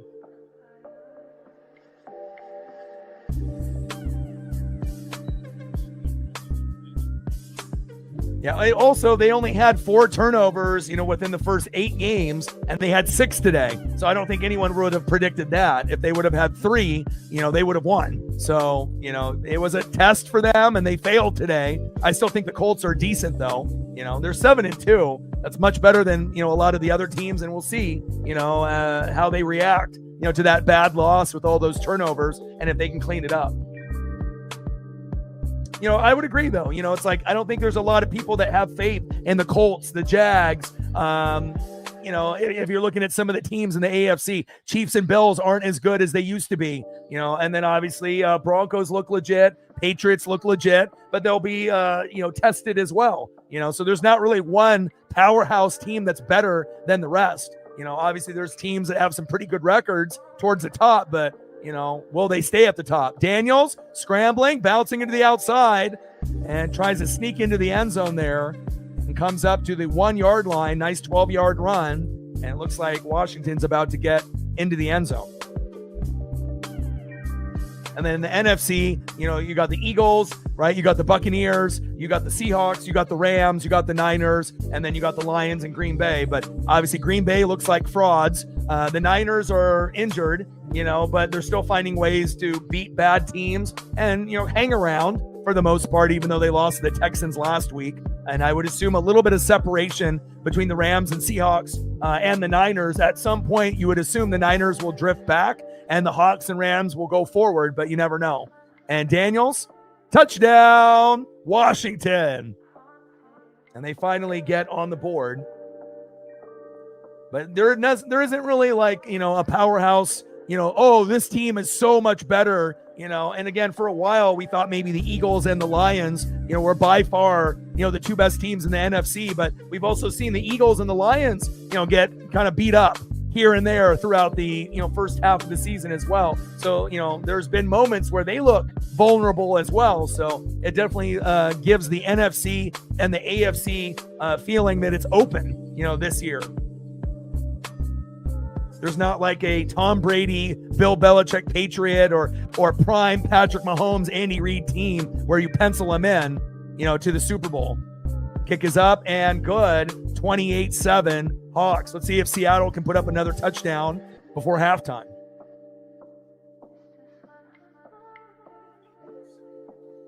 And shout out to the Jags kicker that broke the record today. What was it, 68 yards for the longest field goal in NFL history? Shout out to him.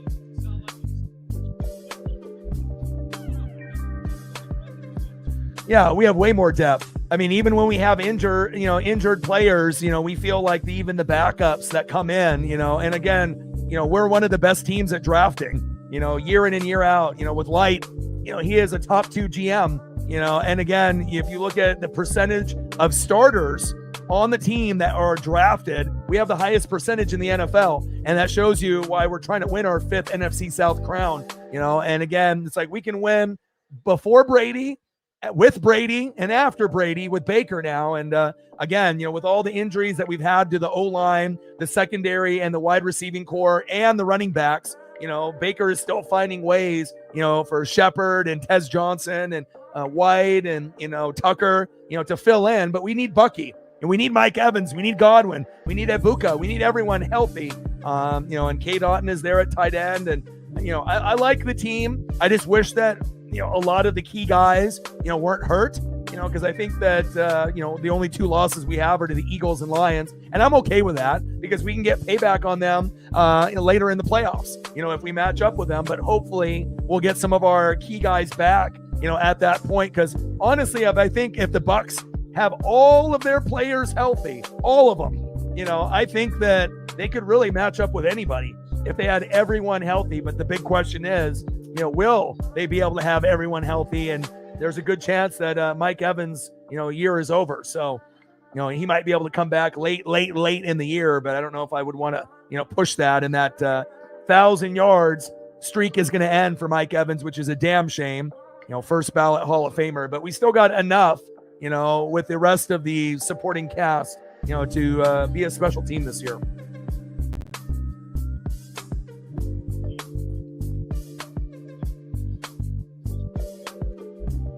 My Bucks. I don't know about your Bucks, my Bucks. Since 1995, my guy. Don't make me bust out the hard hat.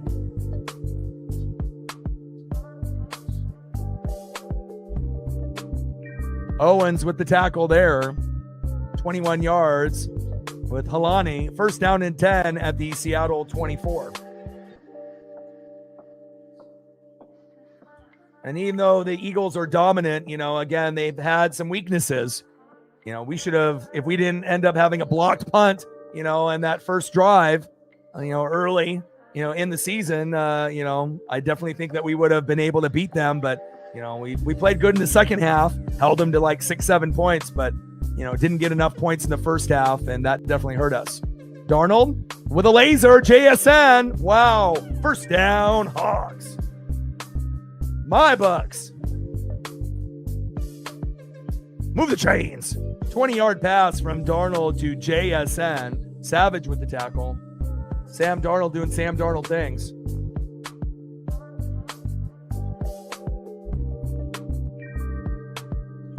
It's going to be tough, though. Patriots hot. Bills hot. Rams hot. I mean, potentially could go 0-3 in those games, but hopefully 2-1. Beat the Patriots by a field goal. If we lose the Bills, so be it. And then got to beat the Rams. But again, definitely 3 games that are going to be very, very tough, where most teams would go 0-3 against those opponents. But if you got Baker Mayfield, you got a chance. 15 for 15, 256 yards with 4 tutties. Is that good?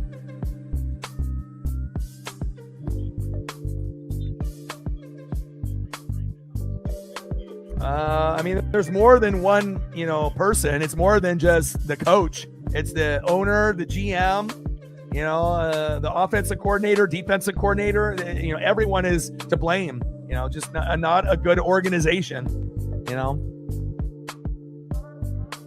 And they definitely, need to go a different direction with the head coach as well. Darnold, wow, what a catch. What a throw. First down, JSN. Unbelievable.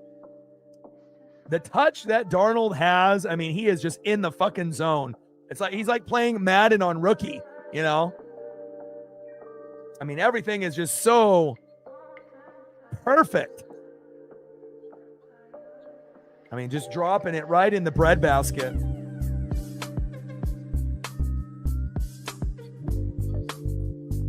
Well, the GM had to happen, and then obviously they didn't want to double up and do the GM and the head coach in the same day. That's too much to recover from. So they're going to fire the GM, and then they're going to let the head coach go until the end of the year, and then once the end of the year is over, then they'll fire the head coach, and then they'll figure out what they want to do at GM and head coach going into next year.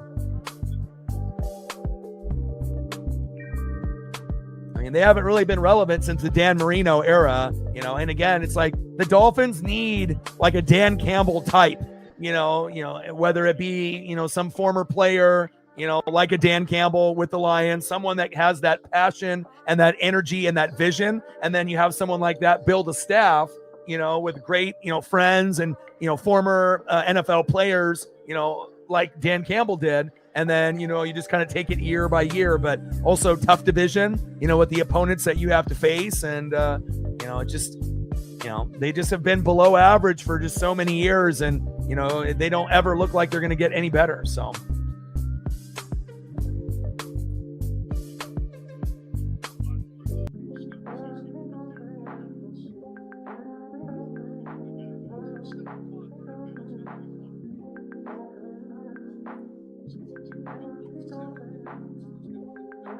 Seven catches for 119 yards for JSN. Is that good? And he doesn't even have a touchdown yet. But hopefully he gets 1 or 2 in the second half.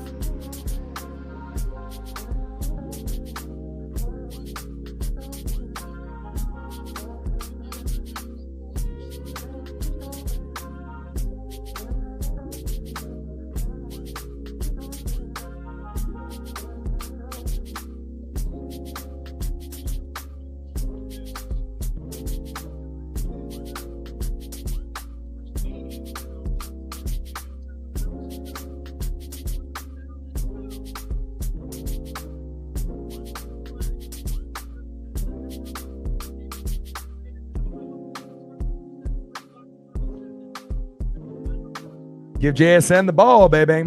Call overturned.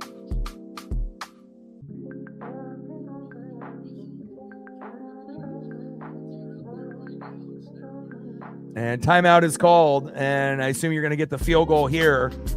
And hopefully Jason Myers doesn't shank it. Tua's terrible. He has the concussions, probably a little dose of CTE in there. Again, he can't really play the way that you need to play, football after you end up sustaining, concussions and injuries like that. He's not that great for being a left-handed quarterback. And again, we saw him with some magic on Alabama, but, like I said, if he went to like the Niners or the Rams, with Shanahan or McVay, they could get the most out of him, but there's only a few teams that could get the most out of Tua, that are like quarterback whisperers, but if they ended up going to, the Jets or, one of the bottom feeder teams, yeah, you're definitely not going to get anything better than what you've already seen out of Tua. You're going to definitely need a good offensive line. Kick is up and good. Nice kick by Jason Myers. 41-yard field goal is good, and we are at halftime, 31-7 Hawks.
Seattle will receive the second half kickoff, and halftime will be pretty quick, about 10, 11 minutes.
$16 for $16, 282 yards, 4 touchdowns, and no picks for Sam Darnold. Ridiculous. Is that the best first half of the NFL season this year? It's got to be, right? Like, is there anybody in the NFL put up a better first half than 16 for 16, 282 and 4 touchdowns and no picks and no sacks? I highly doubt it.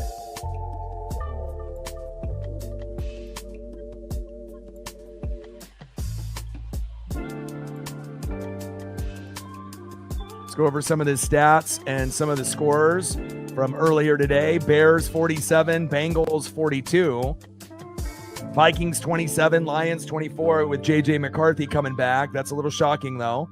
Panthers 16, Packers 13. That's a shocker. 27-20, Chargers beating the Titans, which they should have. Patriots 24, Falcons 23. Drake May is the truth.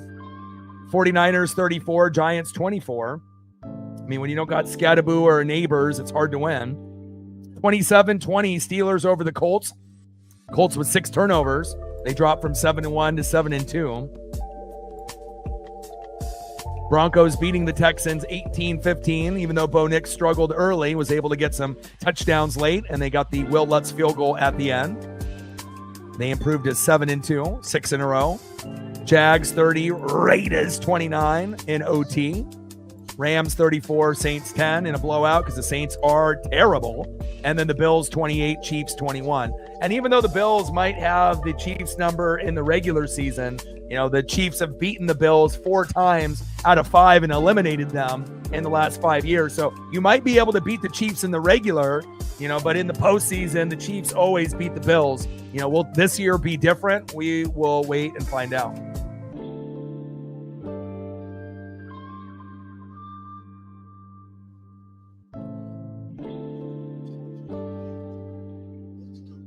Being a fan for that long, you know, are you like a jersey type of fan, or do you usually have more like the, you know, t-shirts and mugs and like, you know, just kind of random knickknacks and whatnot?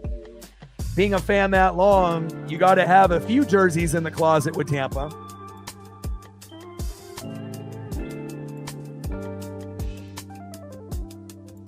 And we got about 7 minutes to go as they're going to kind of go through some of the highlights, I would assume, here of some of the other games, which a lot of us have already seen. But now, to make the game complete, I want JSN to get in the end zone with a touchdown or two, and hopefully we'll be able to get that.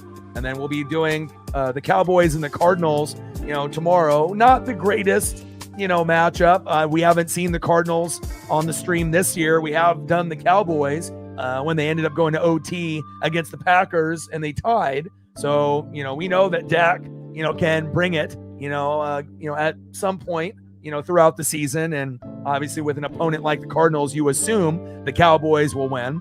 And it might be a blowout, but we'll find out.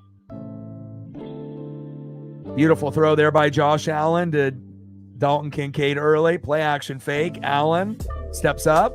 And then a nice little shovel pass, very Mahomes-like. The Bills were in firm control in this full game. And even though they didn't score in the fourth quarter, they still ended up winning by 7. Josh Allen doing Josh Allen things. The only thing I worry about the Bills is their defense. Their defense isn't very good. So if they end up playing like Denver, or a team like that, or like a New England, a team that they might have a little problem with in the playoffs, how are they going to match up? And again, there's going to be teams that are going to step up, in the biggest moments. And then there's going to be teams that are a little unproven where you don't really know just yet how good they're going to be, in the postseason. How good is Bo Nix and this Bronco defense going to do? How are the Jags and the Colts, going to operate? Same thing with New England and Drake May in their first year, in the post-Belichick era where they're actually playing football with some swagger. I actually tapped into a lot of those games this morning, and I was pretty impressed. It's the first time New England actually has a chip on their shoulder post-Belichick, Brady, and Gronk. And I think that's cool to see them, have a new identity after Belichick and actually, getting the most out of Drake May, which we didn't know if he would be, a bust or not. But, sometimes it takes a few years, to find the right combination of coaches and coordinators and supporting cast to get it going.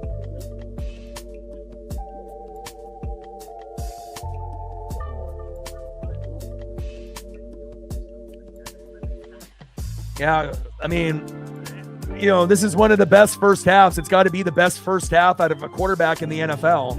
And I've paid attention to very many games. Usually I try to watch three or four full games on a Sunday. And some might be on the DVR if I have to watch them later. But, same thing with college football. I try to watch 3 or 4 full games on a Saturday if I can. But 16 for 16, 282 yards. 4 touchdowns, no picks, and no sacks. That's got to be the best stat line for a quarterback in the first half all year. Hell, that might actually be one of the best first halves in the last few years, But hopefully he'll be able to keep it up in the second half, and obviously the Hawks are rolling.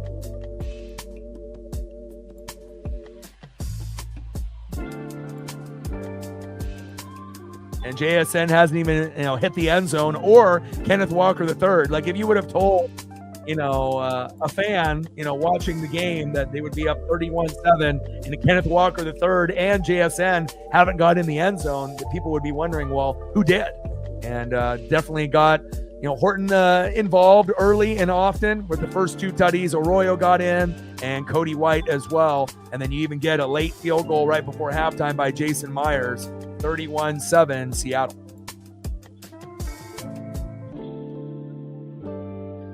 And Seattle is going to receive the second half kickoff, so they're going to have an opportunity to go up 38-7 if they can get on the board very quickly like they did in the first half.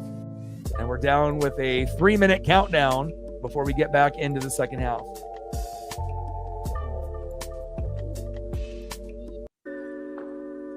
Like, sub, donate, comment, share. If you haven't smashed that like button yet, please do. Help us get to 100 likes, 100 on the dono train, and 5 to 15 subs. Let's get it. Bang, bang.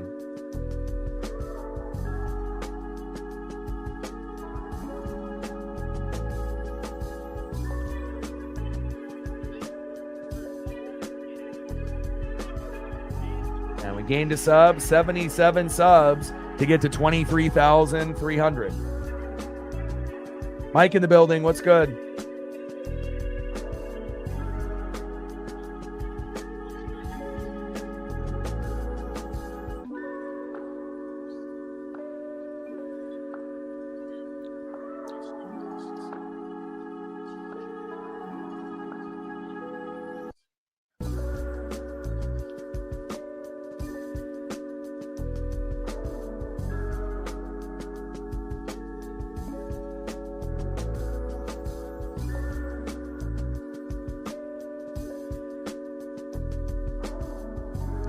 Little with the 68-yard field goal, the record earlier today when they were down 6-0 to the Raiders.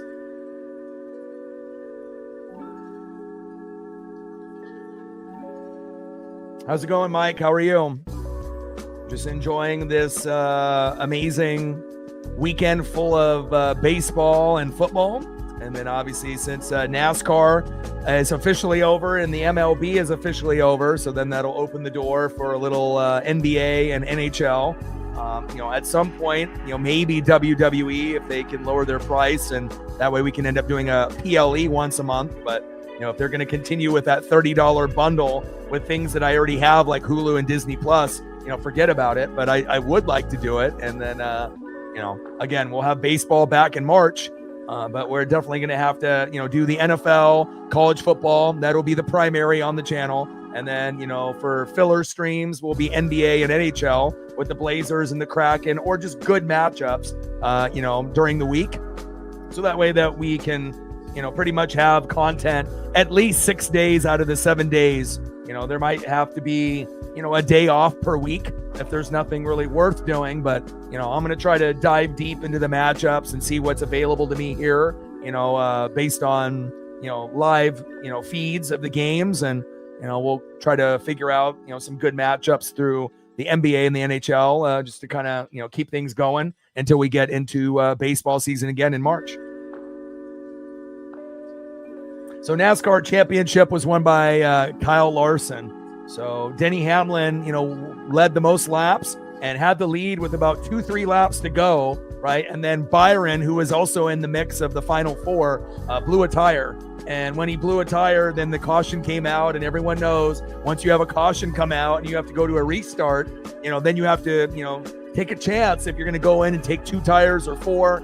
Denny took 4. Larson took 2. Denny was in first. After he took the 4 tires, he was in 6th. And it wasn't who won the race. It just whoever finishes ahead of each other out of the 4 participants at the end. And then Larson was able to hang on, in 2nd, 3rd place, something like that. And Denny wasn't able to catch up. And Larson ended up winning the championship. So Hendrick Motorsports winning another one. And obviously they had him and Larson and Byron, obviously, as the 2 participants. And then Denny Hamlin. And then you ended up having Chase in there as well. So, but not Chase Elliott, Chase Briscoe, Denny's teammate. So kind of felt bad too, because Jordan was he's part owner, Michael Jordan, part owner with Denny, and they definitely have built something special with that Toyota group. And just a damn shame that they weren't able to find a way to win. But NASCAR is that way. You just never know until it's at the very, very end. Kitty in the building. What's good? And we're going to be back here into the second half in just a moment. And Seattle will receive the second half kickoff.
Awesome. Yeah, maybe before the stream ends, I'll be able to show, the number of Bucks jerseys I got in the collection here. I used to buy one, almost once a year for a while, but then, life kind of catches up to you, with your other teams and your other responsibilities. So I haven't bought a jersey, year in and year out for quite some time. But, I definitely got some obscure ones in there, that I could have donated to, like, Goodwill or whatnot. But I think it's kind of a reminder, on some of the players that maybe didn't pan out, but I still, I'm happy to have the jersey, and the two obscure ones that I have, I got a couple of them, but as the Hawks end up fumbling the kickoff there, but I got a sewn Josh Freeman.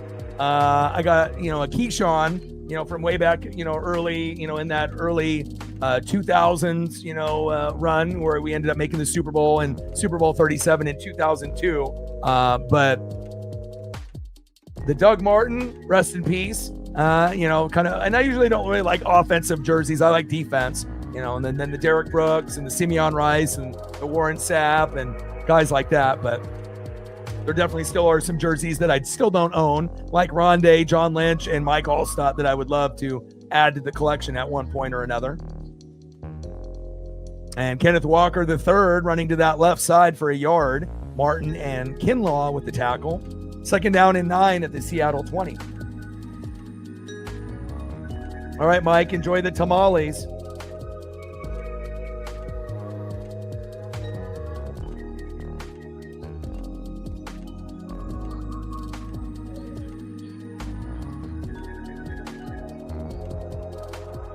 Second down and 9 at the Seattle 20. 31-7 Hawks. Shotgun set. Darnold, pump fake, little check down. And 8-yard pass there to Barner. Bobby Wagner and Luvu there with the tackle. 3rd down and 1 at the Seattle 28.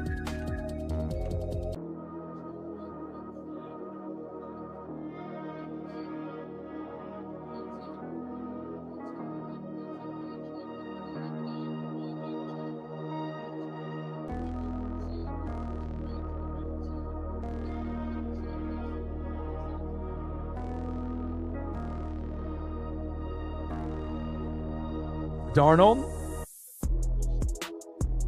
Wow. JSN trying to come up with a circus catch there, but poked away at the last second, incomplete. Lattimore with the coverage as he is hobbling off. I don't know if he sprained an ankle or whatnot. And 4th down and 1, and that's the first incompletion for Sam Darnold all day. And it was just underthrown and hit Lattimore in the back. Unfortunate. If it was a little bit more, outside, maybe JSN would have had a chance, but at least it wasn't intercepted. And the Hawks with the punt.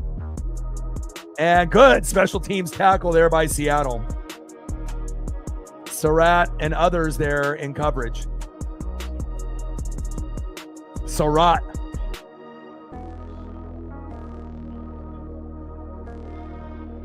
Let's see what Jaden Daniels can do here on his first drive in the second half. And, if they can chip away and kind of make this somewhat, it's still a blowout, but, let's see if the Commanders can get to 17 before this game is over.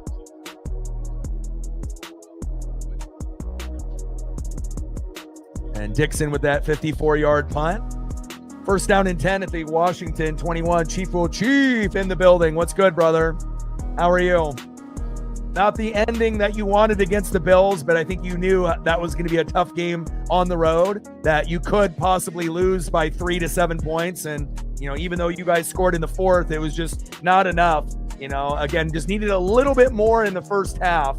And, Allen was rolling. And, again, if the game was in Kansas City, maybe the score would have been flip-flopped, right? So I think, they might be able to beat you in the regular season, but you have eliminated them 4 times out of the last 5 years. So that's the one that matters the most. And a nice pass by Jaden Daniels. 1st down to Zach Ertz. So bad it hurts. Zach Ertz, move the chains. Yeah, Darnold looking special for sure. I hope that work is going well. I hope everything is going well with you. Obviously, when you lose a game on the weekend, it's not, the greatest feeling. But when you do play an opponent that's really good and you have that rivalry, even though you guys aren't in the necessarily the same division, you're in the same conference. But it feels like that has been one of the better rivalries, out of conference, in the NFL, out of division, that we've seen in a while between the Chiefs and the Bills. Both AFC powerhouses, and both may not be as good as they were in years past, but they're still both playoff teams. And if they were to play, Denver, the Colts, the Jags, the Pittsburgh, the Ravens, it kind of feels like they might still be able to beat all of those teams. Like some of these teams have gotten better, like the Patriots, the Colts, the Jags, and a few others like Denver. But, when it comes playoff time, with the lack of experience besides Denver, could they actually do something? We don't know. Well, that is yet to be determined. Oh, it's 12 noon. You know what time it is? Time for a Seahawk Leonard Williams sack lunch. Yum, yum, yum, yum, yum. Jaron Reed and Leonard Williams with the big sack lunch. Squeeze it in there with a Pop-Tart. Maybe some shark bites. The blue ones. You know what I'm talking about. Kudos bars. Cookies and cream. You know what I'm saying. 3rd down and 13 at the Washington 48.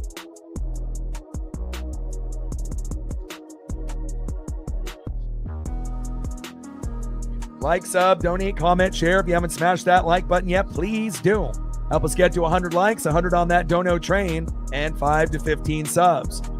And Daniel's pass incomplete to Deebo Samuel. And even though Deebo Samuel is a name, it's a guy that's just kind of injury prone and doesn't really give you, the amount of money that's paid to that player. You don't really get the same results based off the money, unfortunately. I know they were excited when they signed him, but the first thing that I thought when they signed him, can he stay healthy? And at this point, he still hasn't been able to stay on the field game in and game out. And that happened with him on the Niners as well. 4th down and 13 at the Washington 48. And Washington is about to punt unless they do a fake here, which really wouldn't make any sense. I mean, Rams look good. Seahawks look good. Niners are hanging around, even with all the injuries. The Lions, I still think are a good team, even though they dropped one to the Vikings. Green Bay looks kind of like a fraud where they can beat some good teams and then they drop to like the bad teams like Carolina today. That might be like are they a contender or a pretender? And out of all the good teams, they kind of look like a pretender. Like they still might be able to win a playoff game or two, but again, they definitely beat teams that they should, but then they also lose teams that they shouldn't. And, that's a little alarming. And then obviously you got the Eagles, the powerhouse in the East, and then you got the Buccaneers in the South.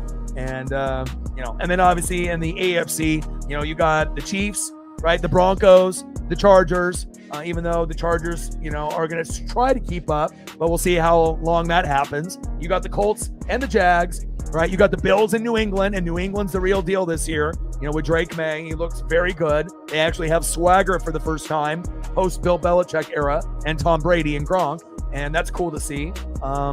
So we'll see how it goes. And then you got the Steelers and then the Ravens. But again, it's just like you see some of these teams, and it's like, could they actually beat somebody?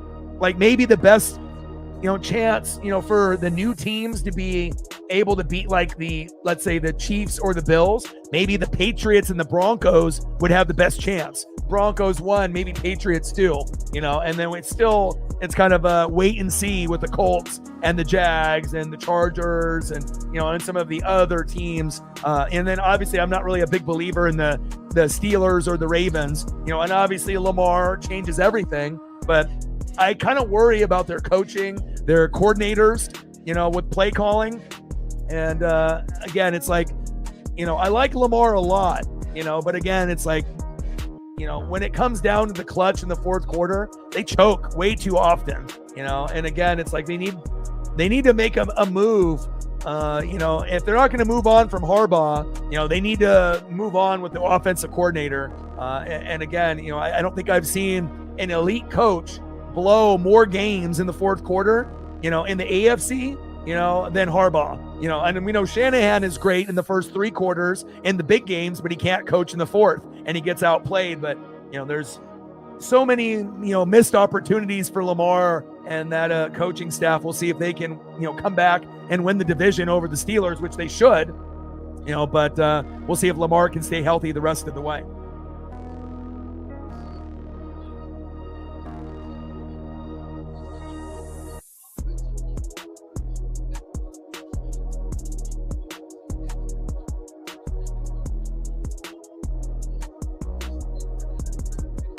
We got 1st down and 10 at the Seattle 12.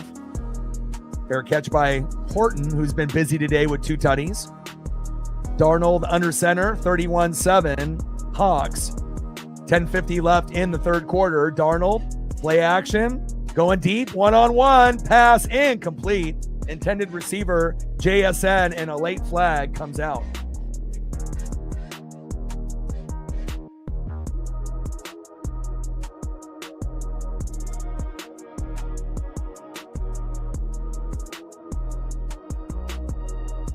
And Jones is the guilty party with the defensive pass interference there on JSN. I mean, it's really hard for anybody to keep up with JSN in 2025. Top 3 receiver this year.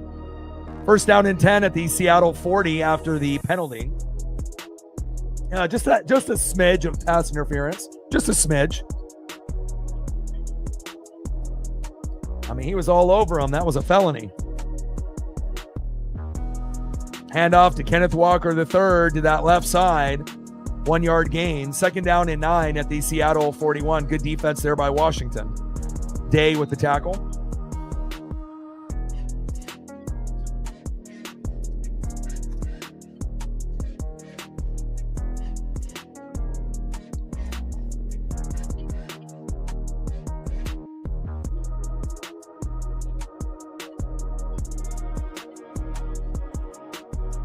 No Cooper Kupp, no problem.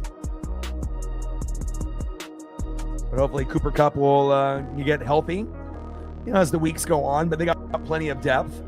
And when your quarterback is rolling and your offensive line is playing well, you can dink and doink and make anybody look good. And that's what Sam has been able to do this year in 2025.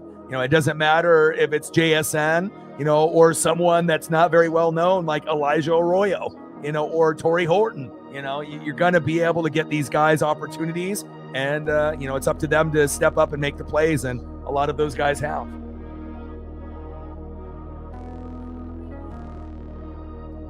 Ten minutes to go in the third quarter, 31-7 Seattle.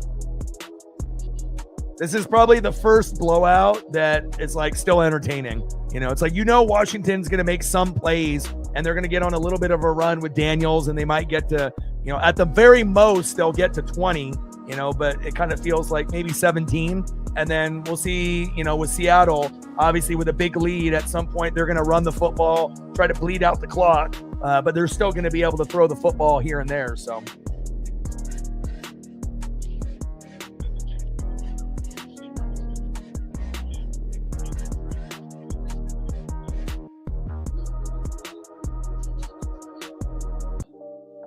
Shout out to my boy Brooks Beats with the best beats on YouTube. Shotgun set. Darnold, quick pass to the outside. And Horton, the rookie, with the catch, but gets slammed backwards. And a 5-yard gain there. Third down and 4 at the Seattle 46.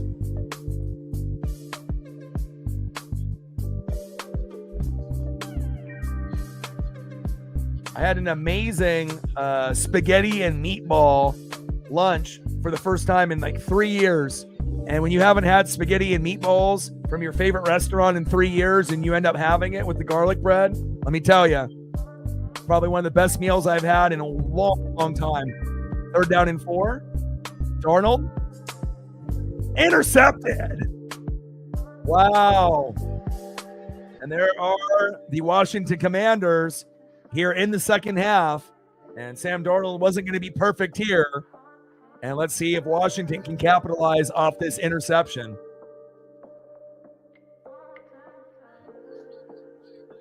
Yeah, first ugly play there. White was the intended receiver.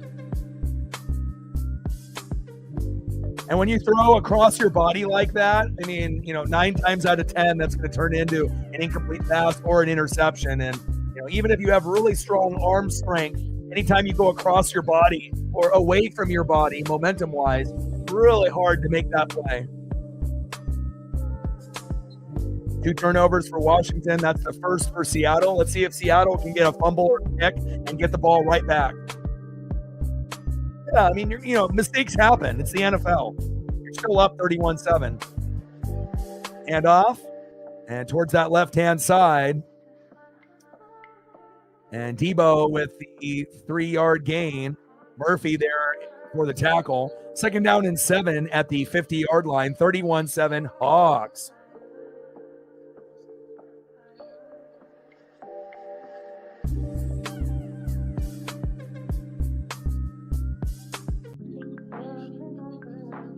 Shout out to my boy Brooks Beats with the best beats on YouTube. Like, sub, donate, comment, share. If you haven't smashed that like button yet, please do. Help us get to 100 likes, 100 on that dono train, and 5 to 15 subs. Shout out to my boy Brooks Beats, the best beats on YouTube. Daniel steps up out of the sack lunch and ends up almost getting the first down, but then ends up getting stuffed like an Oreo cookie by a few Hawks there, just short of the marker.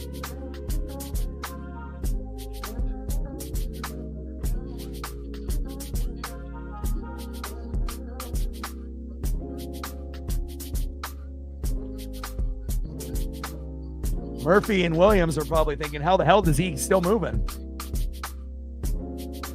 6-yard run there by Jaden Daniels, Okada and others with the tackle. 3rd down and 1 for the Commanders.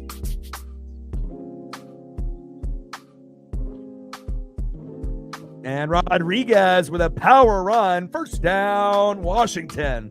And Rodriguez with a 3-yard power run. Thomas and Williams with the tackle. 1st down, Washington. Move the chains.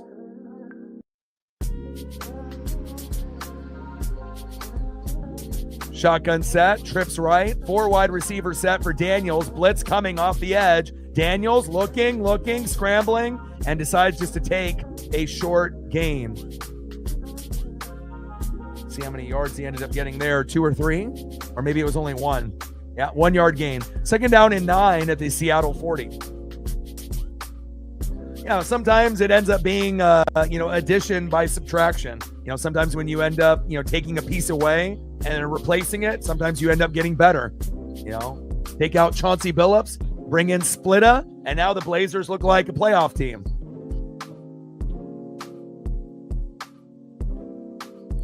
And I hope that he ends up being the head coach long-term moving forward. Seems like a very good fit for us.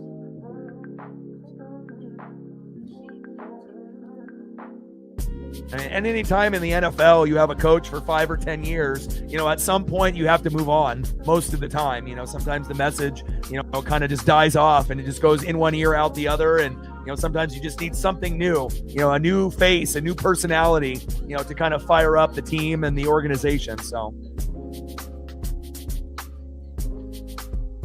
I think the real question is how does Schneider still have a job with Seattle? If anyone was supposed to, potentially get the boot, even though we knew Pete at some point was, right? There's been some, things that Schneider has done good, but there's also, been some things where, it makes you kind of wonder why he hasn't got let go just yet. Obviously, he's got a great relationship with the ownership and whatnot, but, think about if they would have drafted offensive line right after the Legion of Boom.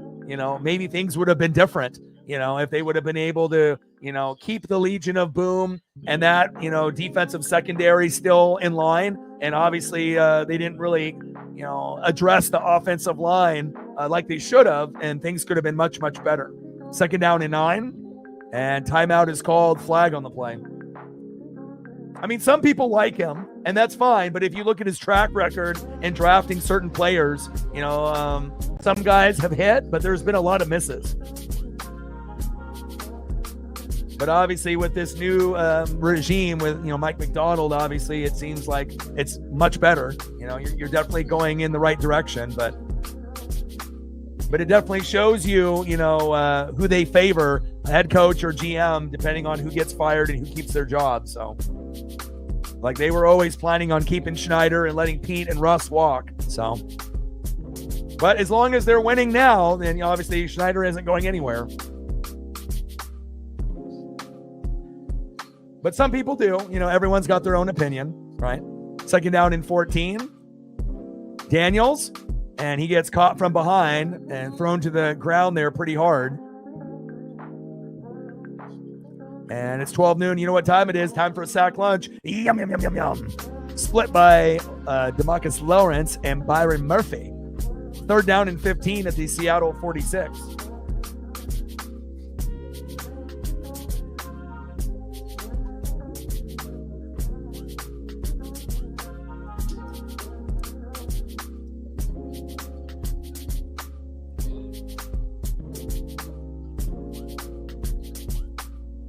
Third down and 15 at the Seattle 46. Shotgun set, trips left. Daniels, pressure up the middle, and Daniels just has to chuck it and pass incomplete, but we got a flag on the play.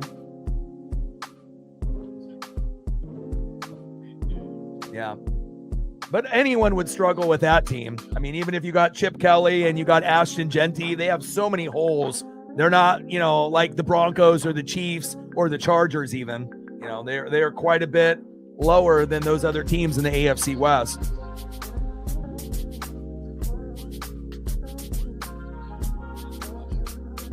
I mean, I don't think anyone assumed, the Raiders were going to win 10 or 12 games this year. It's going to take a while. And by the time that they draft, his guys, they may end up firing him, before they actually can get to, 10 wins and maybe get a wild card. So, and it's 4th down and 15 now on the Seattle 46, and they're going to go for it since there's only 5:49 left here in the third quarter, down by 24.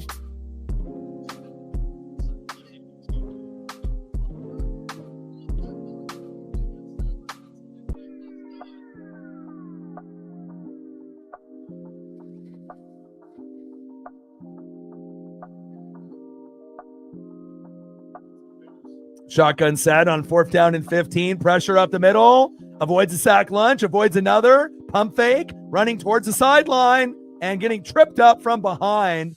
And a big stop for Seattle. But a great effort by Daniels where he could have, taken a sack of a loss of 5 and then maybe a loss of 1. And then eventually, you ended up getting Leonard Williams to clip him from behind. Shoestring tackle just barely. And that was enough to get the turnover on downs.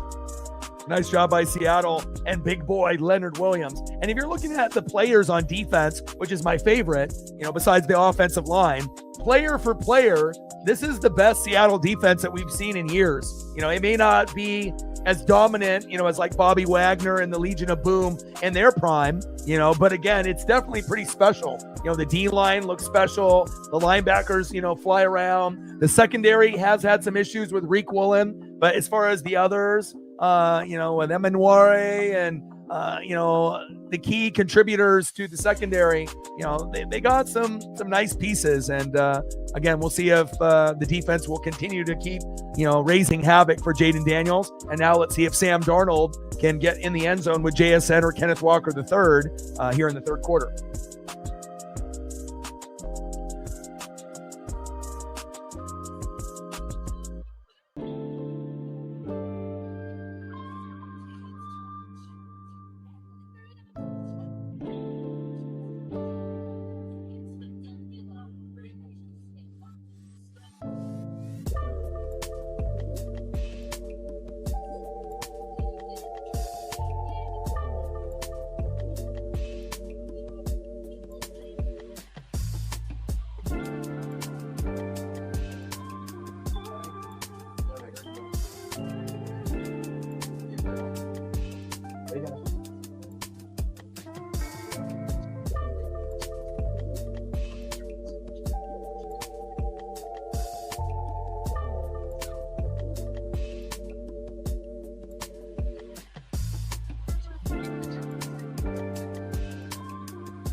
Paisley is in here now. She misses daddy. Still got some time to work, though. 31-7 Seahawks. 5:41 left in the third quarter. Like, sub, donate, comment, share. If you haven't smashed that like button yet, please do. Help us get to 100 likes, 100 on the dono train. And 5 to 15 subs. Let's get it, baby. Handoff up the middle. And a 6-yard run by Zach Charbonnet. Wagner, the former Hawk, with the tackle for the Commanders. 2nd down and 4 at the Seattle 46.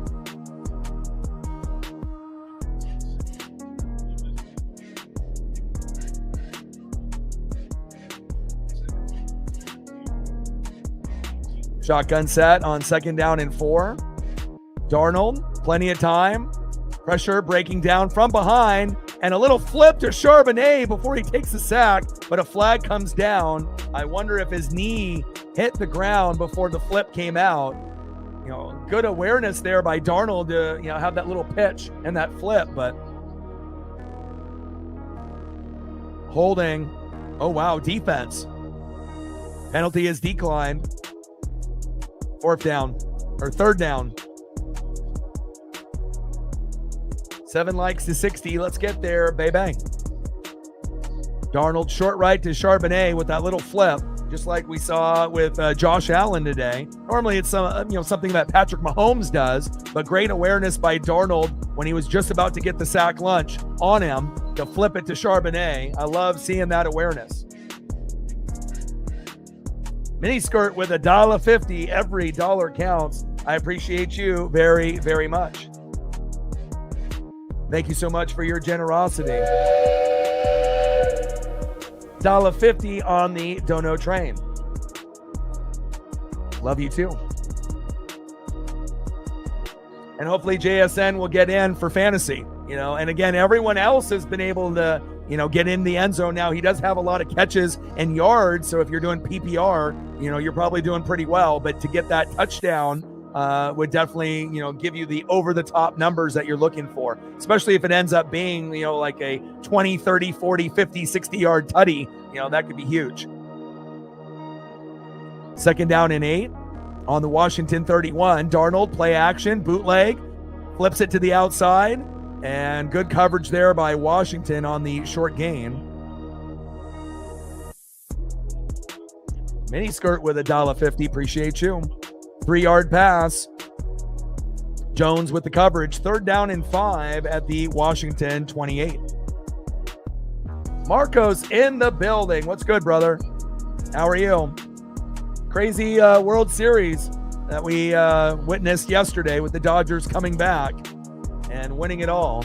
You got to put a team like that away in regulation. Otherwise, you let them hang around, they'll come back and they'll bite you. Back-to-back champs, Los Angeles Dodgers. Shotgun set, Darnold, and a pass in the middle of the field caught.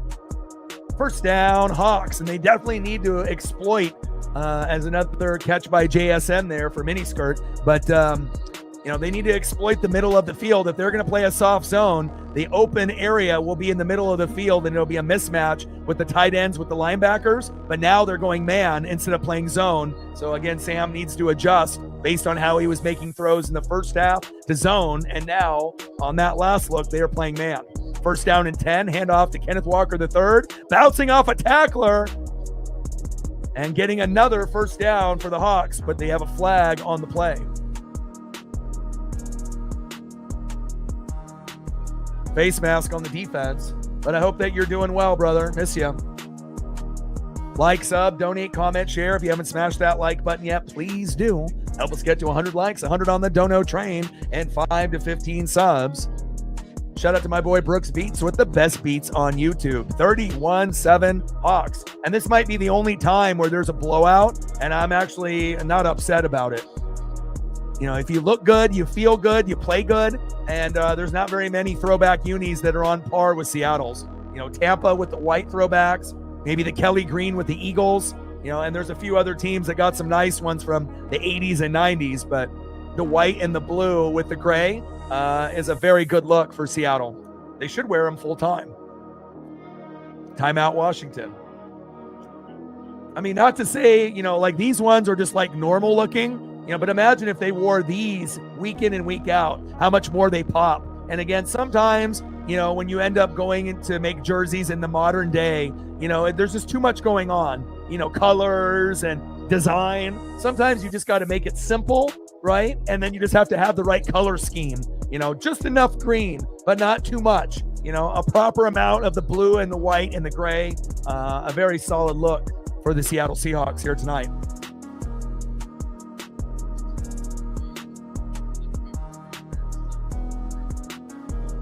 2:35 left here in the 3rd quarter as they zoom in there with the old school wide receiver Steve Largent jersey throwback. Let's see if we can get JSN in the end zone for all of the individuals that have him in fantasy or just are rooting for him, obviously, in real life here. First and goal. And Darnold, pass incomplete. Barner was the intended receiver. Luvu with the coverage, and he's been everywhere.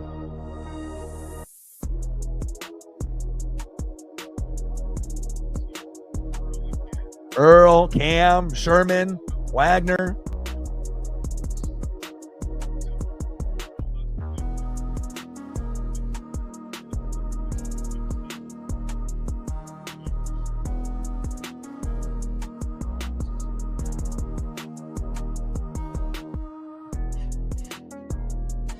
And Kenneth Walker III up the middle, 2-yard run, 3rd and goal. How come with the Legion of Boom, when people talk about him on TV, how come they always mention Sherman and Earl Thomas III, which they were, kind of the better ones, right? And then you hear Cam Chancellor, but how come people don't talk about Brandon Browner? Like, why is he the only one that's always left out of the conversation? Is it because people forget that what his name is, back in that time? I mean, each guy obviously did something exceptional, back in that time period. They complemented each other very well. Give Brandon Browner some love. 3rd and goal. Touchdown, Seattle. And A.J. Barner with the spike there, and Seattle with another tutty. Impressive.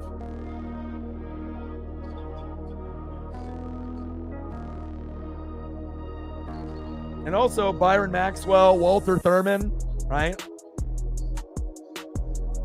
And then Jeremy Lane and Deshaun Sheed, you had a few of those, but obviously the main four are the main four. So, yeah, there's still plenty of time in the 4th quarter. And even if you don't get the touchdown from JSN, if he gets another, 40, 50, 60 yards, that's, another 4, 5, 6 points that could add on.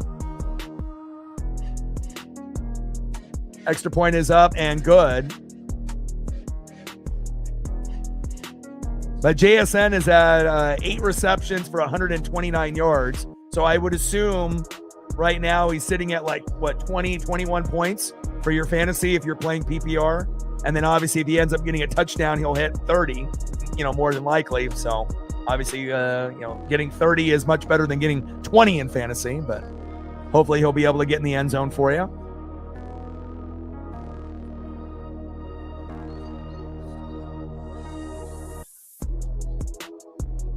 One-yard touchdown run with a direct snap to Barner. And now we have a 38-7 Seahawk lead. 3 likes to 60. Let's get there, baby. And we'll throw a little JSN up here for mini skirt for good luck.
Oh, there you are, JSN.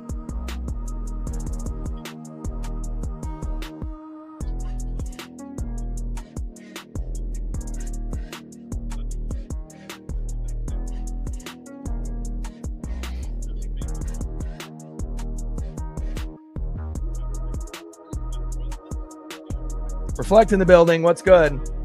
$3 holla. Thank you so much for your support to the channel.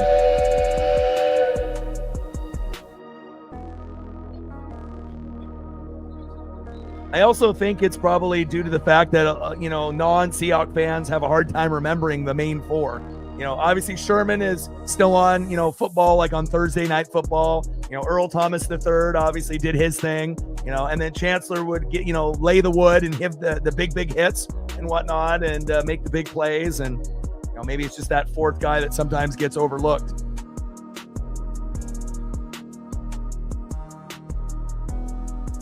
Myers, 65-yard kick, touchback to the 35.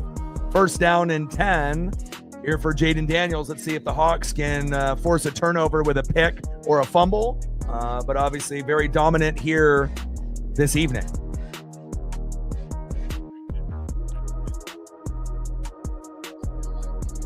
And out of all the games that we've had, we haven't had too many, lopsided matchups, maybe 2 or 3 out of all the football games we've done so far, but this one doesn't hurt my feelings one bit.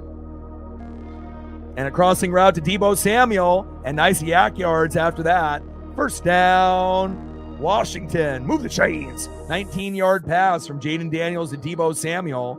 Okada with the tackle after Okada ended up hitting Job in the head. I don't know if he ended up having a concussion, but then eventually ended up making an interception, first of his career. And like to see the players fly around, just not into their own teammates.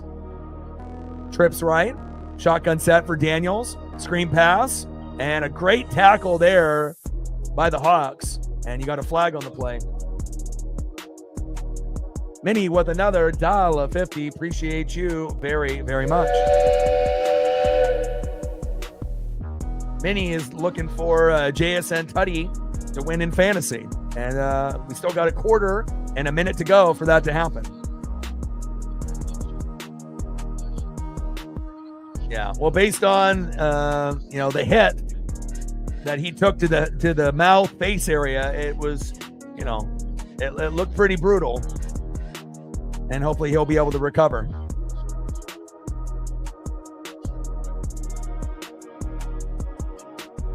And Daniels on second down and 11. 7-yard pass there to Lane.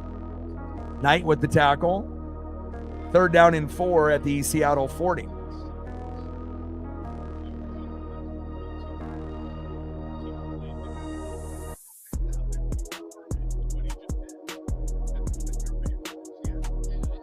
Third quarter winding down, and the Hawks are in firm control. Definitely looking like a contender, in the NFC, which we already knew they were, but a very impressive performance here on the road. And Daniels trying to avoid the first initial sack lunch, but guess what? You're not going to avoid the second, and it's 12 noon. You know what time it is? Time for a sack lunch. Yum, yum, yum, yum, yum. Jaron Reed and Onowosu splitting the sack lunch, and that is the end of the third quarter. 38-7 Seattle, 4th and 14 at the 50, and you assume that Washington will go for it. There we go. JSN, Horton, and Myers. A great trifecta today.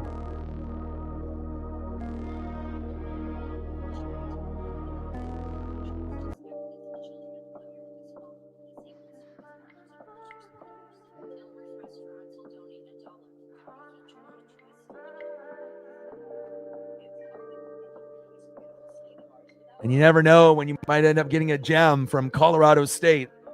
And again, Horton, is making the most of his opportunities, as a rookie. And he's fitting in very, very well with Sam Darnold. And then we got to squeak in some JSNs here for Minnie. So that way we can maybe get JSN in the end zone before the game ends. Loving the throwback unis.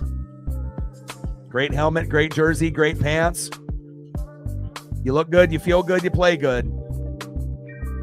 Maybe that's why Green Bay lost today. If you end up having a throwback that's ugly, like the Packers and the Steelers with some of those old ones, hard to win games when you don't feel comfortable in the uniform you're playing in.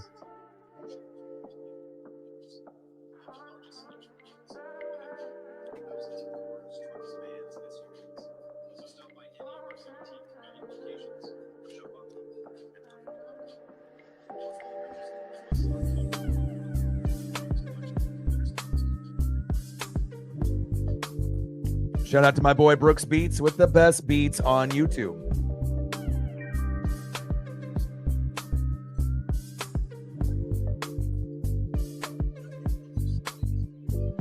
End of the third quarter, 38-7 Hawks.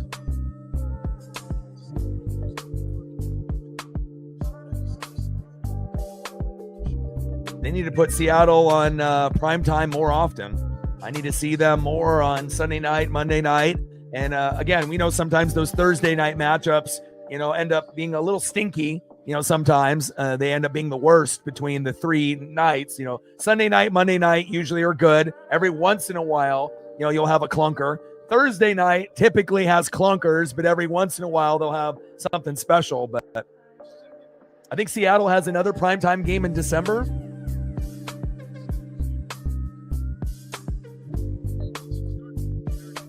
Is it against the Rams?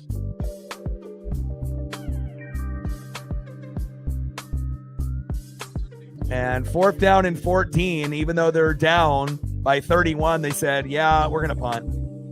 And fair caught there by Horton.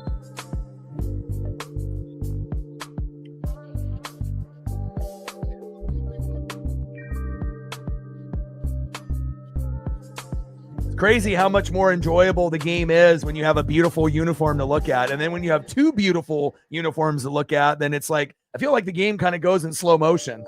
Where I kind of want to watch a little bit more than 4 quarters. But again, Seattle doing their thing. And we're at a commercial break. 1st down and 10 at the Seattle 13. And let's see if we can get Sam Darnold a few more positive stats before he ends up, winning this game. 21 for 24, 330. 4 touchdowns, 1 pick, and obviously he was, perfect in the first half. 16 for 16 or 18 for 18 with, X amount of yards and 4 touchdowns and no picks. But, it's hard to be able to be perfect for a full game. But at the end of the day, a win is a win, and this one is a blowout win. 'em.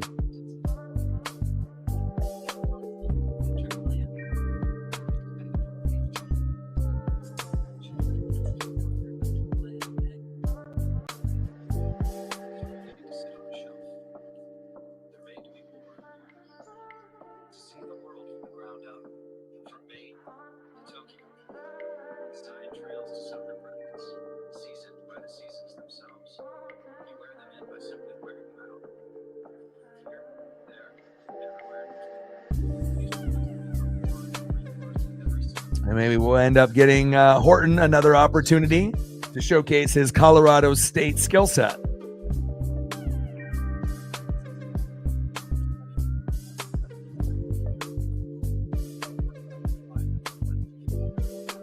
Like, sub, donate, comment, share. If you haven't smashed that like button yet, please do. Help us get to 100 likes, 100 on that dono train. And 5 to 15 subs. Let's get it, baby.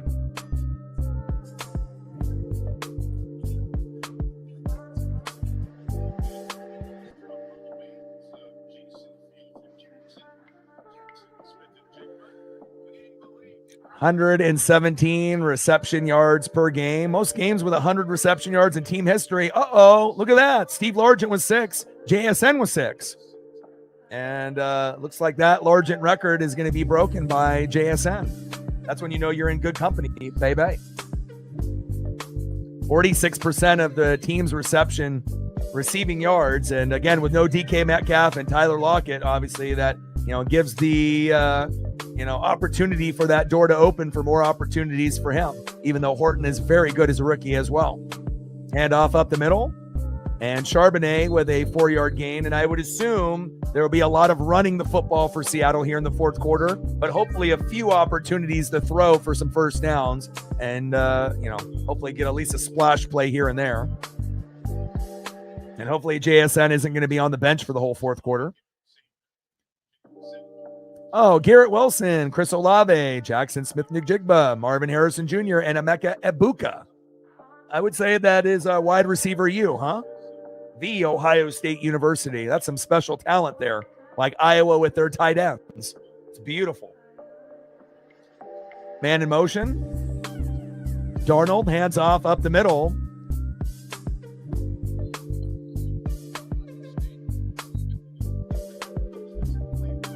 short run there. 2-yard gain by Charbonnet. I'm not sure if we're going to see Kenneth Walker III anymore in the fourth or JSN. They have him on the sideline for the most part. I would like to see them at least, play a little bit more, but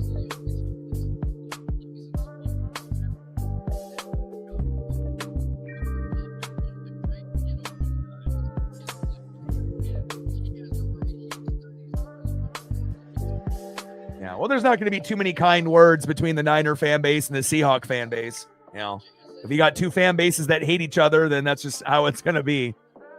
They're never going to give credit, for the other team in anything, or very rarely.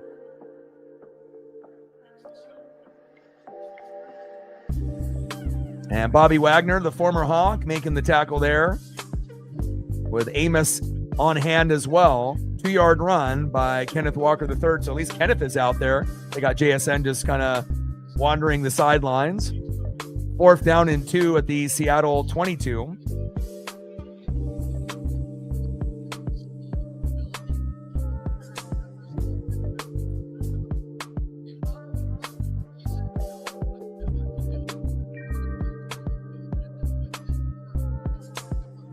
Hawks with the punt. And fair caught by Washington. Dixon, 43-yard punt, fair caught by Lane. 1st down and 10 at the Washington 35. 12:30 to go in the fourth quarter, 38-7 Seattle.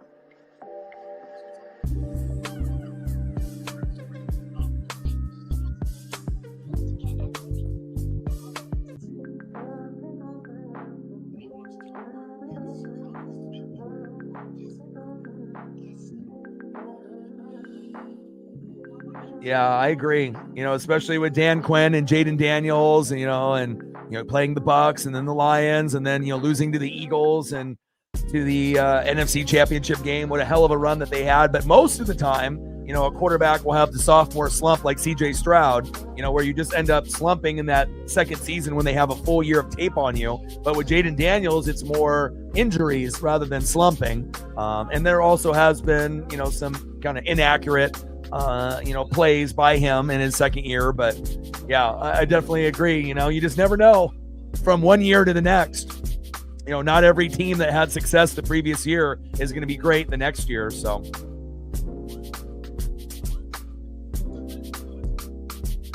one more catch for Minnie.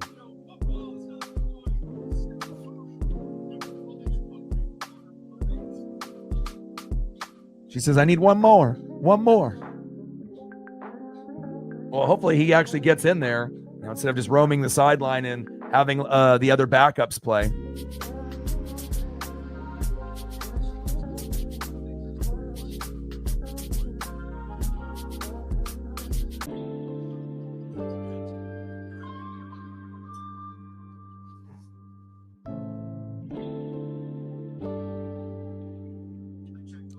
And we'll be doing the Cowboys and the Cardinals tomorrow. Haven't really decided just yet for what we're doing on Tuesday and Wednesday. It would have to probably be NBA or NHL or something. And then Thursday would be Thursday Night Football, which would be the Raiders and the Broncos. And then Friday would probably be that USC game. And then Saturday, Oregon versus Iowa. And then Sunday, obviously getting into the schedule. Obviously, Pats and Bucks play at 10 a.m., so I'll be locked in on that. And then more than likely, we will be doing, Steelers, Chargers on Sunday night. And then it'll be Eagles, Packers on Monday night, which should be a pretty good one. It would be much better if the Packers were able to beat Carolina. But, we'll see how angry they are going into the next week playing a really good Philadelphia team next Monday night. And a handoff up the middle and a short gain.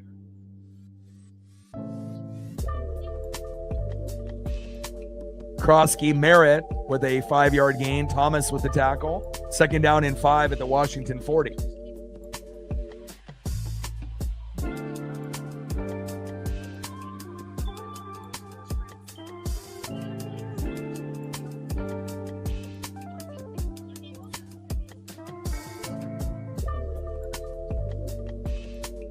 And Jaden Daniels passed to the short right to Bates for 10 yards. Knight with the tackle. First down and 10 at the 50. First down, Commanders. Move the chains.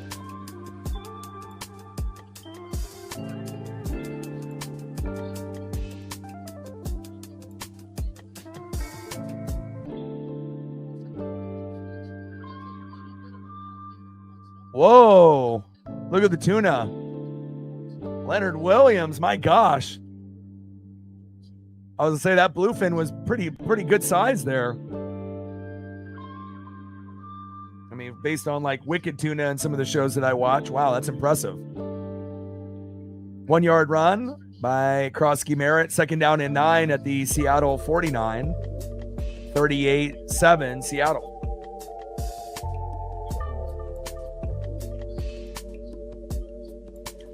Yeah, seriously, it was as big as him. Some of them get like insanely big. If you ever watch Wicked Tuna, on Discovery or Nat Geo, whatever network it's on, it definitely will show some monsters that are out there in the ocean. And Reek Woolen with some extracurriculars, and just when you think Reek might be able to get better, as the season goes on, gets caught with a penalty. And again, it's one thing to get a penalty based on excessive talking, but also with bad penalties with PI and, kind of attitude issues. And, he was great in his rookie year, but every year after that, he has not really been that same type of player for whatever reason. Reek. And again, we'll see what happens with him, if he actually would get traded at some point from this organization or not, or if they'll still stick with him. But no point in flexing like that. Pump fake. Daniels keeping his eyes downfield, and throw towards the sideline is complete. First down, Washington. Move the chains. The question is, though, who would want him, though? Is there anybody that would really want him, based on a guy that gets PI and that kind of talks too much? Is that really something that a team would want to inherit? You know what I mean?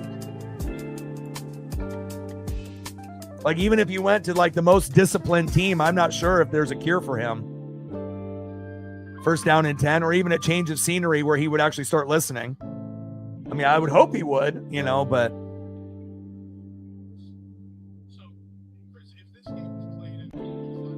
I mean, I've seen some, articles, that are out there, and again, the rumors are rumors, but obviously the Buccaneers name has been attached, to him because of our injuries in the secondary. But honestly, I would pass. I don't need a player like that on my team to mess up the chemistry that I got baking with Baker. Shotgun set, second down and 5. And a short gain there.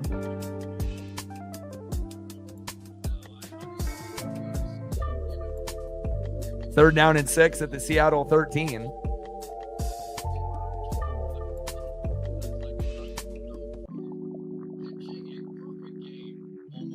It's crazy, like, how you can be so good one year and then, just kind of fall off and whatnot. But again, it just depends on if you really want it or not, or if you're just comfortable being in the league. Are you trying to get better, or are you just satisfied you're in the NFL, you're a millionaire, and it is what it is? Because if you don't continue to work hard, you might only be there for your rookie deal, and that's it. And then no one will want you after that. So 7-yard pass from Jaden Daniels to Lane. Amanawari with the tackle. First and goal on the Seattle 6.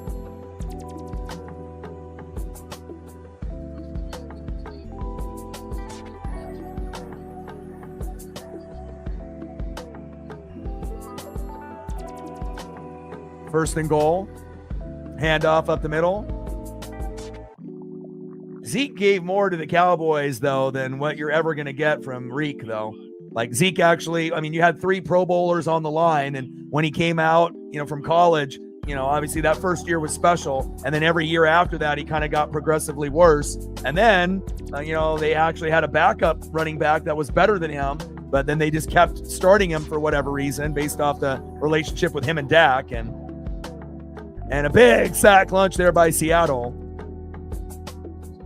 Thomas with the sack lunch. And now Jaden Daniels is down with a potential injury. Uh-oh. That's not good. Moving his leg back and forth. I hope he's okay.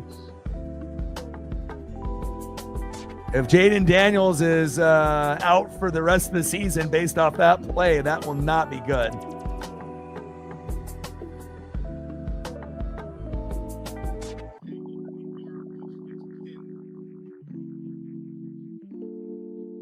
Hopefully Jaden is okay there.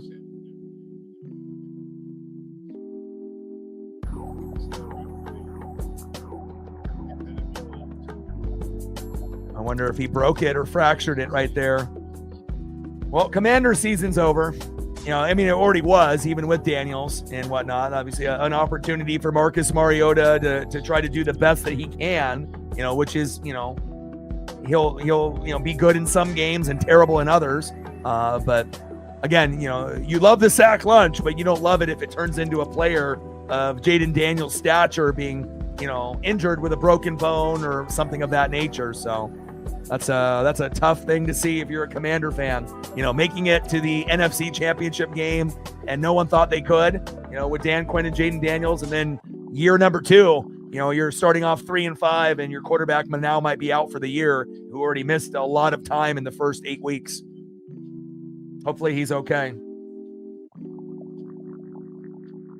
Yeah, the turf is terrible out there in Washington. The stadium definitely needs to be, there's definitely needs to be some renovations there. I know back through the old stadium, they were talking about like the locker rooms and the bathrooms and, when it rains hard with the flooding and everything. But, from back in the day, it was talked about how the Washington, Redskins stadium back then was definitely one of the worst. And, obviously looks like there's been some upgrades that have been made since, back in the day, but with this particular location, but that turf is unforgiving.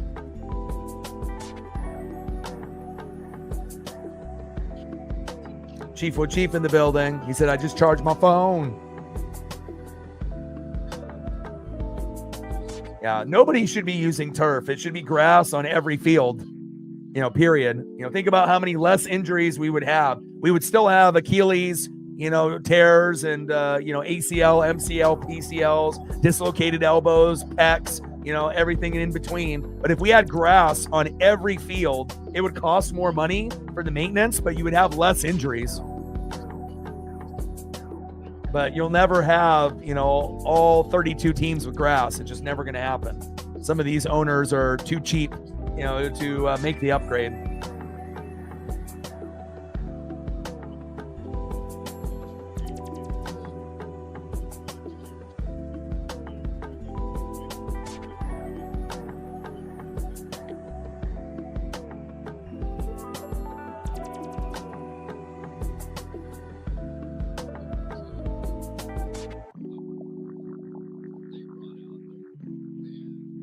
Yeah, and he already struggled this year with injuries, and this was his first game back, and then now you get another injury, and now your season might be over. Obviously for the Commanders, the season is already over, but if you had Jaden Daniels the rest of the way, you would have a chance to get close to 500, you would assume. Like you're probably not going to the playoffs, but maybe you go 8-9 or something like that, or 9-8. But now with him potentially missing the rest of the year, based on this particular injury, now the Commanders are probably thinking about a top 10 pick in the draft, and they're not looking necessarily at quarterback. They got a lot of holes, but they definitely need a better running back and a few other positions on that O-line and defense. Prayers up for Jaden Daniels.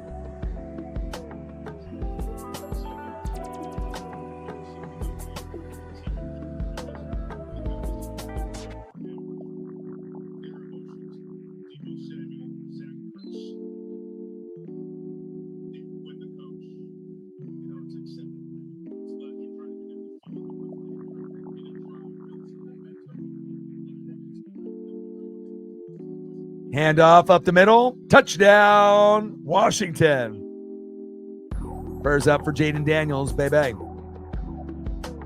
Chris Rodriguez Jr. with the touchdown. 38-13, Seattle.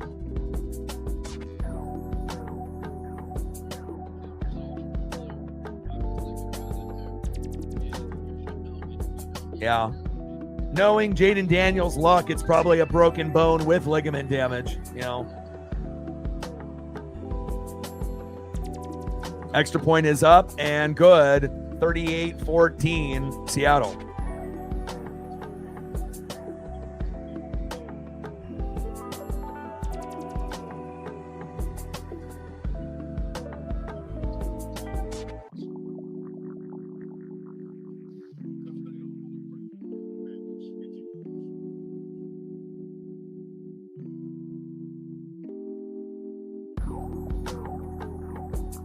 Yes, obviously they had an air cast on his non-throwing arm, but, you know, it definitely looks like something is dislocated, torn, or broken. So,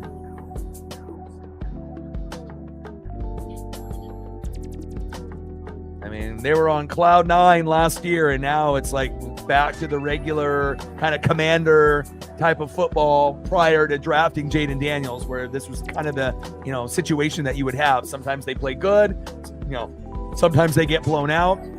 They finally get the quarterback of their dreams. And, you know, Dan Quinn and him, you know, had a great pairing last year, you know, beating the Lions in the playoffs. We didn't see that coming, you know, and then obviously they dropped, you know, the NFC Championship game to the Eagles because the Eagles are the better team. But just to get there as a rookie, I mean, that is not something that usually happens. And then to have this happen in his sophomore season, I feel sick for him. And, you know, and he's one of those guys very close to his mom and his family, you know, doesn't go partying, you know, won't get in trouble with the law, you know, is actually a good human being that cares about others and puts a lot of time, you know, in the film room and with the teammates. You know, you hate to see, you know, injuries happen to people like Jaden Daniels, and hopefully he'll be better. Yeah, Blazers, Lakers. I'll be definitely tuning into that. And again, they're very exciting this year.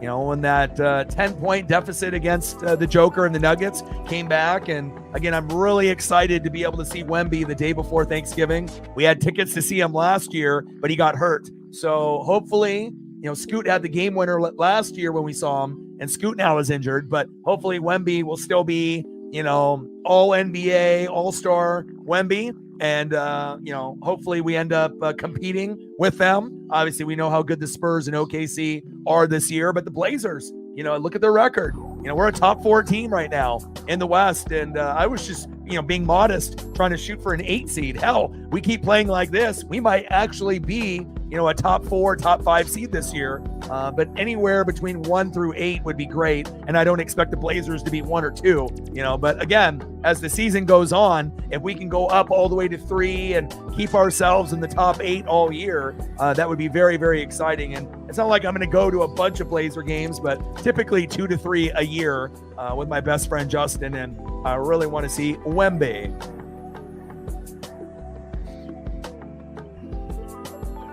Four-yard touchdown run by Chris Rodriguez. And Washington with the kickoff. 7:14 left here in the fourth. And a good return here, bouncing it to the outside. Good special teams there by Seattle. Yeah, Kraken, you know, look like they're up and coming. Blazers, you know, are up and coming. And the crazy thing is, firing Chauncey Billups actually brought the team together. You know, like I thought, you know, the season is going to be screwed now, you know, but then Thiago Splitta, you know, we got a Brazilian head coach, former NBA player, and he's bonding, you know, with all the big men, but he actually has a good relationship with the guards and the forwards. And we also have Dame in there, you know, even though he's injured as kind of a second assistant coach, as well as all the other assistant coaches. You know, we're defense rebounding first. We haven't been a team like that in a long time, and we're really putting out the blocks and, you know, the effort, you know, plays that it takes to win, and it's great to see. And Halani there for no gain. Second down and 10 at the Seattle 28.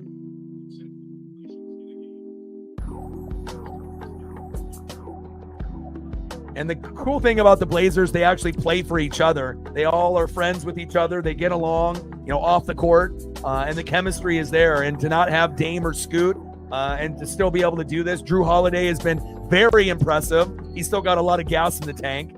Donovan Clingan has been a beast. Tumani Kamara, Shaden Sharp, all of them have been very special this year. And a 2-yard run by Halani as they're going into the, third, fourth string players. It looks like JSN's day is done. 3rd down and 8 at the Seattle 30.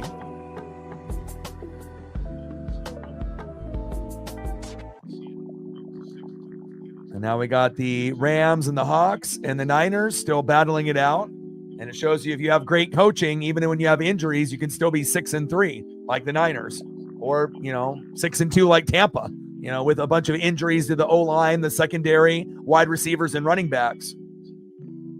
3rd down and 8, handoff up the middle. And Halani, 7-yard run right up the middle. Savage with the tackle. 4th down and 1 at the Seattle 37.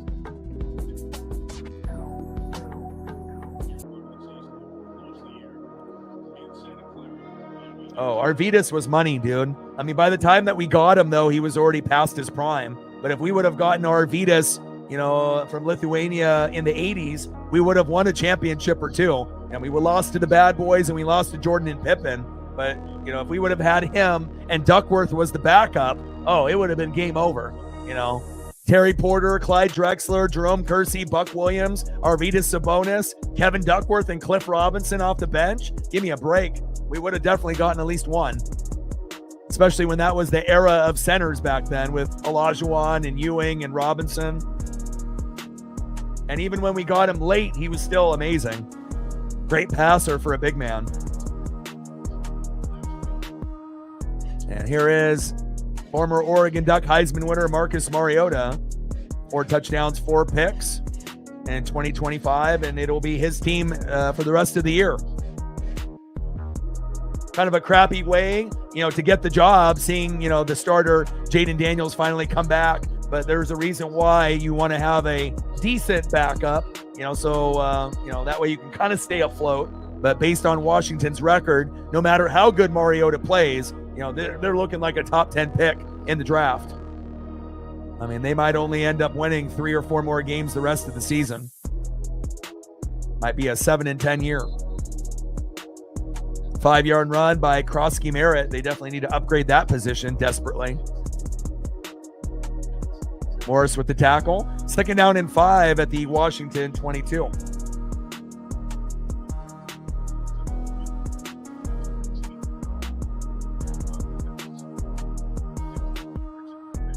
Four minutes and counting. Seahawks up 38-14. Prayers up for Jaden Daniels.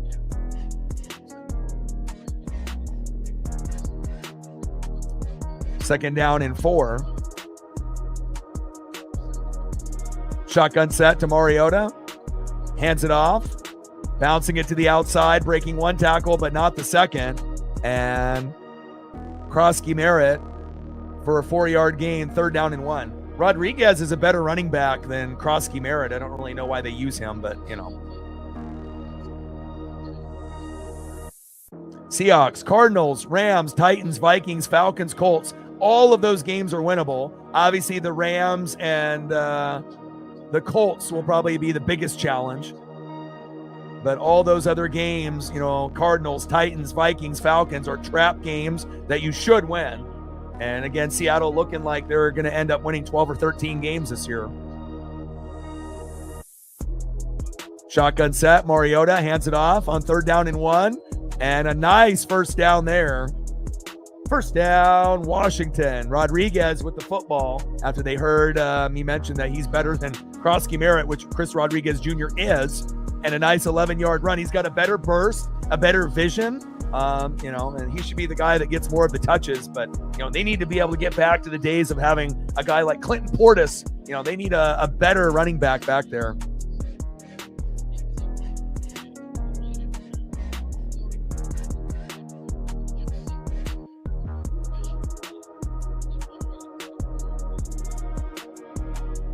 Yeah, unfortunate Travis Hunter with the injury. You got to be available to help your team win.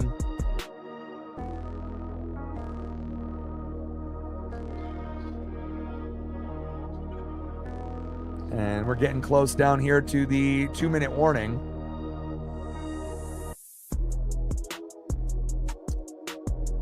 Second down and 6 at the Washington 41.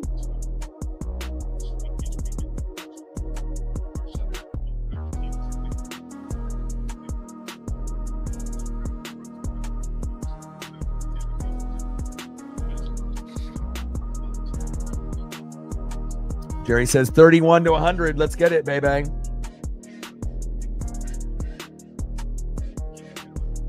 Like, sub, donate, comment, share. If you haven't smashed that like button yet, please do. Help us get as close to 100 as we can. 100 on that dono train. And 5 to 15 subs, baby.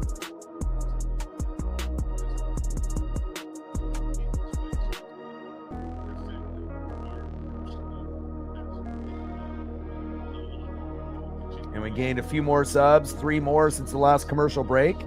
And 74 to go to 23,300.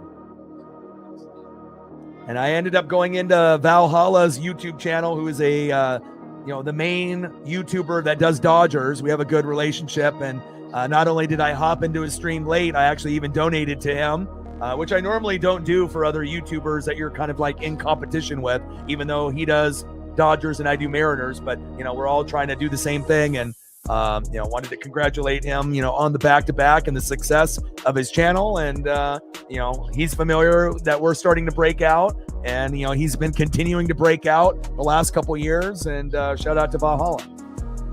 I felt it would be good karma, for him to be able to get a dono from me and a little message. It's not very often you get one YouTuber hopping into another YouTuber's stream. So, but when you end up going back to back and winning the championship, and all that hard work that he put in over the year, like I did, for the Dodgers, for him, and Mariners for me, I thought it was good karma for us on the channel moving forward. So.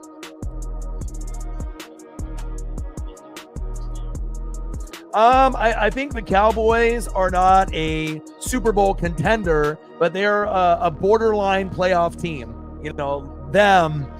Carolina and Atlanta,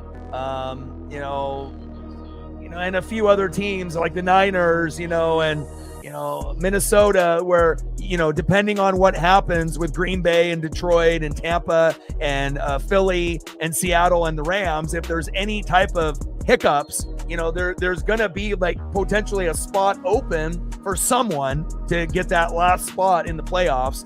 Even though we know the Eagles and the Bucks and the Lions and the Packers, even though they lost to the Panthers, today. And then you got 3 teams in the West with the Niners, Rams, and the Seahawks. So, but I think, you could probably say the Cowboys might be the best team on the outside looking in, And obviously we would assume that they'll end up winning tomorrow against the Cardinals. And, I actually am kind of looking forward to seeing what Dak and, what the offense does tomorrow.